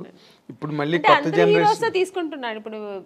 ఇప్పుడు చేస్తున్నప్పుడు అందరూ హీరోస్తో నేను తీసుకుంటా పర్సనల్గా, అది దట్స్ డిఫరెంట్. బట్ నాకు ఇష్టపడి చిరంజీవి గారు పక్కన తీసుకుని తీసుకుంటే అసలు మళ్ళీ బ్యాక్ టు 25 years బ్యాక్ వెళ్ళిపోయాను అనమాట. ఇప్పుడు మీరు మాట్లాడుతున్నప్పుడే ఎంతో పొంగిపోతున్నారు. అంటే అది ఇష్టం నాకు. అంటే ఆయన ఏమో మరి తెలీదు, ఆయన యాక్టింగ్, ఆయన డాన్స్ స్టైలు ఇప్పుడు కూడా అలాగే చేస్తారు ఆయన. అసలు రీసెంట్గా సినిమా చూశాను, వాల్టర్ వీరయ్య. అసలు హీరో గారు ఎంత అసలు ఛాన్సే లేదు. రెడీ అవ్వాలి మరి మీరు. బాలశంకర్ దగ్గరలోనే ఉంది. ఎవరండి? బాలశంకర్ రిలీజ్ దగ్గరలో ఉంది, వెళ్తానండి. ఆగస్ట్ 11. మిస్ చాలా హైలీ ఎక్స్పెక్టెడ్ ఫిల్మ్. చాలా అది మనకు అక్కడ వేదాళం, తమిళ్ వేదాళం కదా తెలుగులో, అక్కడ పెద్ద హిట్. ఆ ఎక్స్పెక్టేషన్స్ ఇక్కడ కూడా ఉన్నాయి. ఇప్పుడు జనరల్గా అంటే మీరు ఎప్పుడు క్లాసిక్ క్యారెక్టర్స్, ఇంపార్టెంట్ రోల్సే చేశారు. గ్లామర్ వైపు అసలు ఎప్పుడు పోలేదు మీరు. రమ్యకృష్ణ గారు చేశారు, కొంతలో కొంత సౌందర్య కూడా చేసింది. మీరు అసలు అటు పక్కకే పోలేదంటే నాకు స్టార్టింగ్ ఇప్పుడు జంబలకడి పంలో మాస్ క్యారెక్టర్ అండి నేను చేశాను. తర్వాత ఏంటో ఆఫ్టర్ ఇమ్మీడియట్గా నాకు మిస్టర్ పెళ్ళాన్ దొరికింది. మిస్టర్ పెళ్ళాన్ తర్వాత చూసారంటే ఇంకా టోటల్గా హోమ్లీ క్యారెక్టర్స్ దొరికింది నాకు. ఒకవేళ నేను ఆ ఫేస్ నా బాడీ స్ట్రక్చర్ సెట్ అవుతుందేమో కానీ అందరూ ఆమెని అంటే ఇలా ఉంటేనే బాగుంటుంది, శారీ కట్టుకుంటేనే అందంగా ఉంటుందని. సో నాకు అలా బ్రాండ్ వేస్తారనమాట. అప్పట్లో జయసుధ గారికి ఉండేది అది. జయసుధ గారికి ఎలా ఉంటుంది, ఆవిడెప్పుడు మాస్ అంటే అడవి రాముడు అవన్నీ చేశారు కానీ చేశారు, బట్ సహజ నటి అని ఒక ముద్ర వేసి ఆవిడని అలా పక్కన పెట్టారు. ఎంత బిజీగా ఉన్నా ఆవిడ అవే కైండ్ ఆఫ్ క్యారెక్టర్స్ చేసుకుంటూ వెళ్ళారు ఇప్పటి వరకును. బేసిక్గానండి ఈ మధ్య రోజుల్లో అంటే మీ టైంలో లేదు, ఏముందో బయటకు తెలియదు. బట్ ఈ రోజుల్లో ఈ కాస్టింగ్ కోచ్ అని మీరు ఒక సీనియర్ యాక్ట్రెస్గా, ఒక సక్సెస్ఫుల్ హీరోయిన్గా, ఒక డిగ్నిటీ అవన్నీ నిలబెట్టుకుని ఇన్నాళ్ళు ఇండస్ట్రీలో కంటిన్యూ అయిన ఒక స్టార్గా ఈ డెవలప్మెంట్స్ చూస్తున్నప్పుడు మీకు ఏమనిపిస్తుందండి? అంటే ఈ ప్రజెంట్ హీరోయిన్స్ ఫేస్ చేసే ఇష్యూస్ కానీ, లేకపోతే ఇండస్ట్రీలో వచ్చిన మార్పులు కానీ. అంటే హీరోయిన్ ఇప్పుడు ఫేస్ చేస్తున్న ఇది సావిత్రి గారి టైంలో నుంచి ఉందండి. ఓకే, ఇప్పుడు మీరు చెప్పేది ఏంటంటే హీరోయిన్స్ డిఫరెంట్ ప్రాబ్లమ్స్ ఫేస్ చేయాల్సి వస్తుందని. ఆ ప్రాబ్లమ్స్ హీరోస్కి లేదు, హీరోయిన్స్కి మాత్రమే ఉంది. అదే కదా చెప్తారు మీరు. అది ఇప్పుడు కాదండి, అప్పుడు ఉన్న హీరోయిన్స్ దగ్గర నుంచి ఉంది. కాకపోతే అప్పుడు సోషల్ మీడియా, ఈ పబ్లిసిటీ ఇవన్నీ లేదు కాబట్టి తెలీదు. ఇప్పుడు అన్ని చిన్న విషయం కూడా ఇప్పుడు ఎలకపోయిందంటే పూలే పోయిందని ఇప్పుడు అంత ఎక్స్ప్లోర్ చేస్తున్నారు. చిన్న విషయాన్ని ఏమీ లేకుండా దాన్ని ఒక పెద్ద ఇష్యూలాగా చూపిస్తున్నారు. అంతే తప్ప ఎప్పుడు లేదండి ప్రాబ్లమ్స్ హీరోయిన్స్కి, ఉంటూనే ఉంది. కానీ మనం చూస్ చేసుకోవాలి. హీరోయిన్స్గా అందరూ కష్టపడే వస్తారండి. ఎవరు వచ్చిన వెంటనే హీరోయిన్ ఎవ్వరు అవ్వలేరు. అంటే చేసిన ఆ హీరోయిన్స్ వాళ్ళకే తెలుసు. ఎవరికైనా ఆ వెనకాల ఒక కథ ఉంటుంది, వాళ్ళ బ్యాక్గ్రౌండ్ ఉంటుంది, వాళ్ళు ఏం కష్టపడ్డారు, ఎలా వచ్చారనేది ఉంటుంది. కానీ ఇప్పుడు మనం చూస్ చేసుకోవాలి. రెండు ఉంటుంది, మంచి ఉంటుంది, చెడు ఉంటుంది. మీరు ఏ ప్రొఫెషనల్ తీసుకోండి, ఏ జాబ్లో తీసుకోండి, మీకు ఉంటుంది మంచి చెడు. దాన్ని మనం తీసుకునే రీతి, మనం తీసుకోవాల్సిన ఇది మంచి ఇలా వెళ్ళాలి అనేది మన చేతుల్లో ఉంది అంతే. చెడు ఉందని తెలిసిన తర్వాత మనం ఎందుకు వెళ్తామండి కదా. మీరు ఎప్పుడు అట్లాంటి ఎవరు మీ జనరేషన్ చెప్పాను కదా, ఫేస్ చేశాను నేను కూడా. తెలుగు మనం తమిళ్లో చాలా ఫేస్ చేశాను నేను కూడా. అవునండి, ఇప్పుడు పెద్ద డైరెక్టర్స్ పెద్ద కంపెనీల్లో లేదు అలాంటి నాకు తెలిసి. కొన్ని కొత్త కంపెనీస్ వస్తాయి, కొత్త వాళ్ళు వస్తారు, సడన్గా ఆఫీస్ వేసుకుని హీరో. మనకేం తెలుసు వాళ్ళు కొత్త ఏదో హీరోయిన్స్ ఛాన్స్ అంట, మనం వెళ్తాము, పిలుస్తారు, మేనేజర్ పిలుస్తారు, వెళ్తాం. ఓకే అండి, 2 pieces వేయాలండి, మీకు ఇక్కడ స్ట్రెచ్ మార్క్ లా ఉంటుంది కదా, అలా ఏమైనా ఉందంటే, నాకెళ్ళి ఎందుకు ఉంటుందండి స్ట్రెచ్ మార్క్, నాకు లేదండి అంటే, లేదు ఒకసారి చూపిస్తే బాగుంటుంది. ఎలా చూపిస్తారండి? పక్కన ఇప్పుడు ఒక మదరు మా బ్రదరు ఉంటారు, వాళ్ళ ముందు ఇది చూపించండి, ఎలా ఇలాంటివి జరుగుతాయండి. అది ఎలా చూపిస్తారు? అది వాళ్ళు అర్థం చేసుకుంటా కావాలని చేస్తారా, లేదు పర్టికులర్గా దీనికోసమే ఆఫీస్ వేసుకుని కూర్చుంటారా, మనకు తెలియదు. అప్పుడు అర్థమైపోతుంది వీళ్ళు సినిమా తీస్తారా లేదు దీనికోసం వచ్చారా. మనకు ఎక్స్పీరియన్స్ కదా. ఇప్పుడు ఒక 4-5 కంపెనీ వెళ్తే ఇప్పుడు అక్కడ ఎలా జరిగింది, ఇప్పుడు ఒక పెద్ద కంపెనీకి వెళ్తే వాళ్ళు ఏం అడుగుతారు, కొంచెం డ్యాన్స్ చేసి చూపించమ్మా, ఒక యాక్టింగ్ చూపించు, ఎమోషనల్గా చేయి, ఇప్పుడు ఒక హీరోయిన్తో మాట్లాడాలి, ఈ డైలాగ్ ఇస్తారు, ఇది ఎలా మాట్లాడతాం, ఇలా అడుగుతారు. అది మనకు సినిమాకు సంబంధించింది మాత్రమే వాళ్ళు అడుగుతారు. స్ట్రెచ్ మార్క్ చూడాలి, మీకు ఇక్కడ ఏమైనా బ్లాక్ ఉంటుందా, మొన్న ఒక హీరోయిన్ అలాగ వచ్చారు, మేము చూడకుండా వేసుకున్నాం, చూసిన తర్వాత స్పాట్లో చూసాము, మీరు కొంచెం బట్టలు ఇప్పి చూపించండి, ఇలాంటివి కొన్ని కొత్త వాళ్ళు ఉంటారండి. ఇలాంటి వేషాలకు వాళ్ళు దీనికోసం వస్తారా లేదా సినిమా తీయడానికి తెలిసిపోతుంది మనకు. అప్పుడు అర్థమవుతుంది. అప్పుడు లేదు సార్, ఐఎమ్ సారీ, నేను అలా అంతా చేయలేను, నాకు స్విమ్మింగ్ నాకు అసలే తెలియదు, నేను అలాంటి క్యారెక్టర్ కూడా నాకు వద్దని చెప్పి లేచి రావడం అంతే మన పద్ధతి. ఓకే చూపిస్తాను అనేది అది వాళ్ళ ఇష్టం అండి. అది ఎవరిని మేము తప్పు అనట్లేదు, వాళ్ళకి ఇష్టపడి ఓకే నేను దేనికైనా ఓకే నేను చూపిస్తాను అనేది వాళ్ళ మనసు దాన్ని బట్టి ఉంటుంది. నేనైతే మైండ్ సెట్ బట్టి నేనేమంటాను, లేదు సార్ నాకు అది తెలియదని, నేనైతే అలా చేయించాను, మీకు అంత ఇది ఉంటే నన్ను హీరోయిన్గా వేసుకోండి, నేను మీకు 2 పీస్ ఐఎమ్ రెడీ, నేను స్విమ్ సూట్ వేసుకుంటా, కానీ ఇక్కడ బట్టలు ఇప్పి చూపించడం అయితే నేను కుదరదని లేచి వచ్చిన ఎన్నో సన్నివేశాలు నాకు జరిగింది. అలాంటి సిచ్యుయేషన్స్ వచ్చాయి అని చెక్ వచ్చి అడ్వాన్స్ ఇచ్చిన కంపెనీలు ఎన్నో ఉన్నాయండి. నాకు అడ్వాన్స్ తీసుకున్నా, ఇంటికి వచ్చిన తర్వాత next day phone, madam manager, అప్పుడు మీకు సెల్ ఫోన్ లేదు కదా, ఏదైనా డైరెక్ట్ లేదంటే ల్యాండ్లైన్ మేనేజర్ వచ్చి మాట్లాడు, మేడం ఇలాగా డైరెక్టర్ గారు అక్కడ ఫుల్ ఇది పెట్టుకున్నారు, ఒక స్టోరీ డిస్కషన్ పెట్టుకున్నారు, ఇట్లా ఒక బీచ్ దగ్గర ఇట్లా రమ్మంటున్నారు మిమ్మల్ని, ఫైనాన్షియర్ వస్తున్నారు చూడాలంట. ఫైనాన్సర్ నన్ను ఎందుకు చూడాలి, నాకు అర్థం కాదు. ఫైనాన్స్ ఇప్పుడు చూడాల్సిందే డైరెక్టర్ ప్రొడ్యూసర్ అయిపోయింది. ఇంకా ఎక్కువ అనుకుంటే హీరో చూడాలా, ఓకే హీరో గారు చూడాలి ఎలా ఉంటుంది, నా పక్కనే ఎలా చేస్తే హీరోయిన్ ఒక అమ్మాయి ఎలా ఉంటుందో చూడటం, ఇది పద్ధతి. ఫైనాన్సర్ ఎందుకు చూడాలి నన్ను అనవసరంగా, నాకు అర్థం కాదు. కొన్ని రోజుల తర్వాత అర్థమయ్యేది, ఓ దీని ఇంకోటి నాకు ఎక్కడ అర్థమయ్యేదంటే, మమ్మీ వద్దండి మీరు మాత్రం వస్తే చాలంటేనే అర్థమైపోయేది. కారు తీసుకొచ్చారు, ఐఎమ్ సారీ అని నేను రాను. ముందు మన అమ్మగారు అసలే పంపరు, ఒంటరిగా అంటే మా అమ్మ పంపించేది కదండి. లేదండి మా అమ్మాయిని అయితే ఒంటరిగా పంపాము.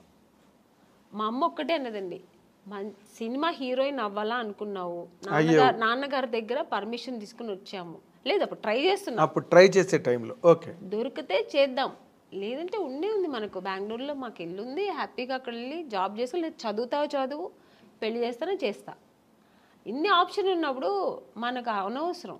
నువ్వు హీరోయిన్ అవ్వాలా, మనం దానికోసం కష్టపడతాం, ఇంకా అడ్డతోవలు తొక్కనక్కట్లేదు, అది మనకు అనవసరం. అలా నేను అలాగే ట్రావెల్ అయ్యానండి. నాకు అలాగే ఒక మంచి కంపెనీ, మంచి డైరెక్టర్స్, హెల్దీ పీపుల్స్తో హెల్దీ దేవుడు మీ మరో విన్నాడు, తప్ప అది 100% కీర్తనల్ని బాగా ఆస్వాదించాడు. ఒక్కొక్క కంపెనీ వెళ్ళొచ్చిన వెంటనే నేను ఫస్ట్ దేవుడా నాకు రేపు ఈ కంపెనీ, రేపు నేను హీరోయిన్ అయిపోవాలి, సెలెక్ట్ అయిపోవాలి, ఇలాగే వేడుకునేదాన్ని. అదే కాకపోతే ఇప్పుడు మీరు ఒకటి గమనించాలి, మీరు అన్నారు ఇందాక సావిత్రి గారి దగ్గర నుంచి ఉన్నాయండి ఇలాంటి ఇండస్ట్రీలోని అని. కాకపోతే ఇప్పుడు సోషల్ మీడియా రావడం వల్ల, కానీ హీరోయిన్లే పోలీస్ కంప్లైంట్లు ఇచ్చి కొంతమంది బాంబే నుంచి వచ్చిన వాళ్ళు, లేకపోతే ఏదో మొత్తానికి అలాంటివన్నీ జరగడం, అవన్నీ యూట్యూబ్లో వాళ్ళు వచ్చి వీడియోలు రిలీజ్ చేయడం, ఒక రకమైన డిస్టర్బెన్స్ అన్నది కొన్ని అన్ని చోట్ల అని కాదు, ఇన్ని సినిమాలు వస్తున్నాయి ఎక్కడ జరగవు కానీ, బట్ జరిగినవి మాత్రం చెప్తున్నాను కదండి, ఇండస్ట్రీ పరువు తీయడానికినే వచ్చిన వాళ్ళు అయితే ఇది జరగదండి.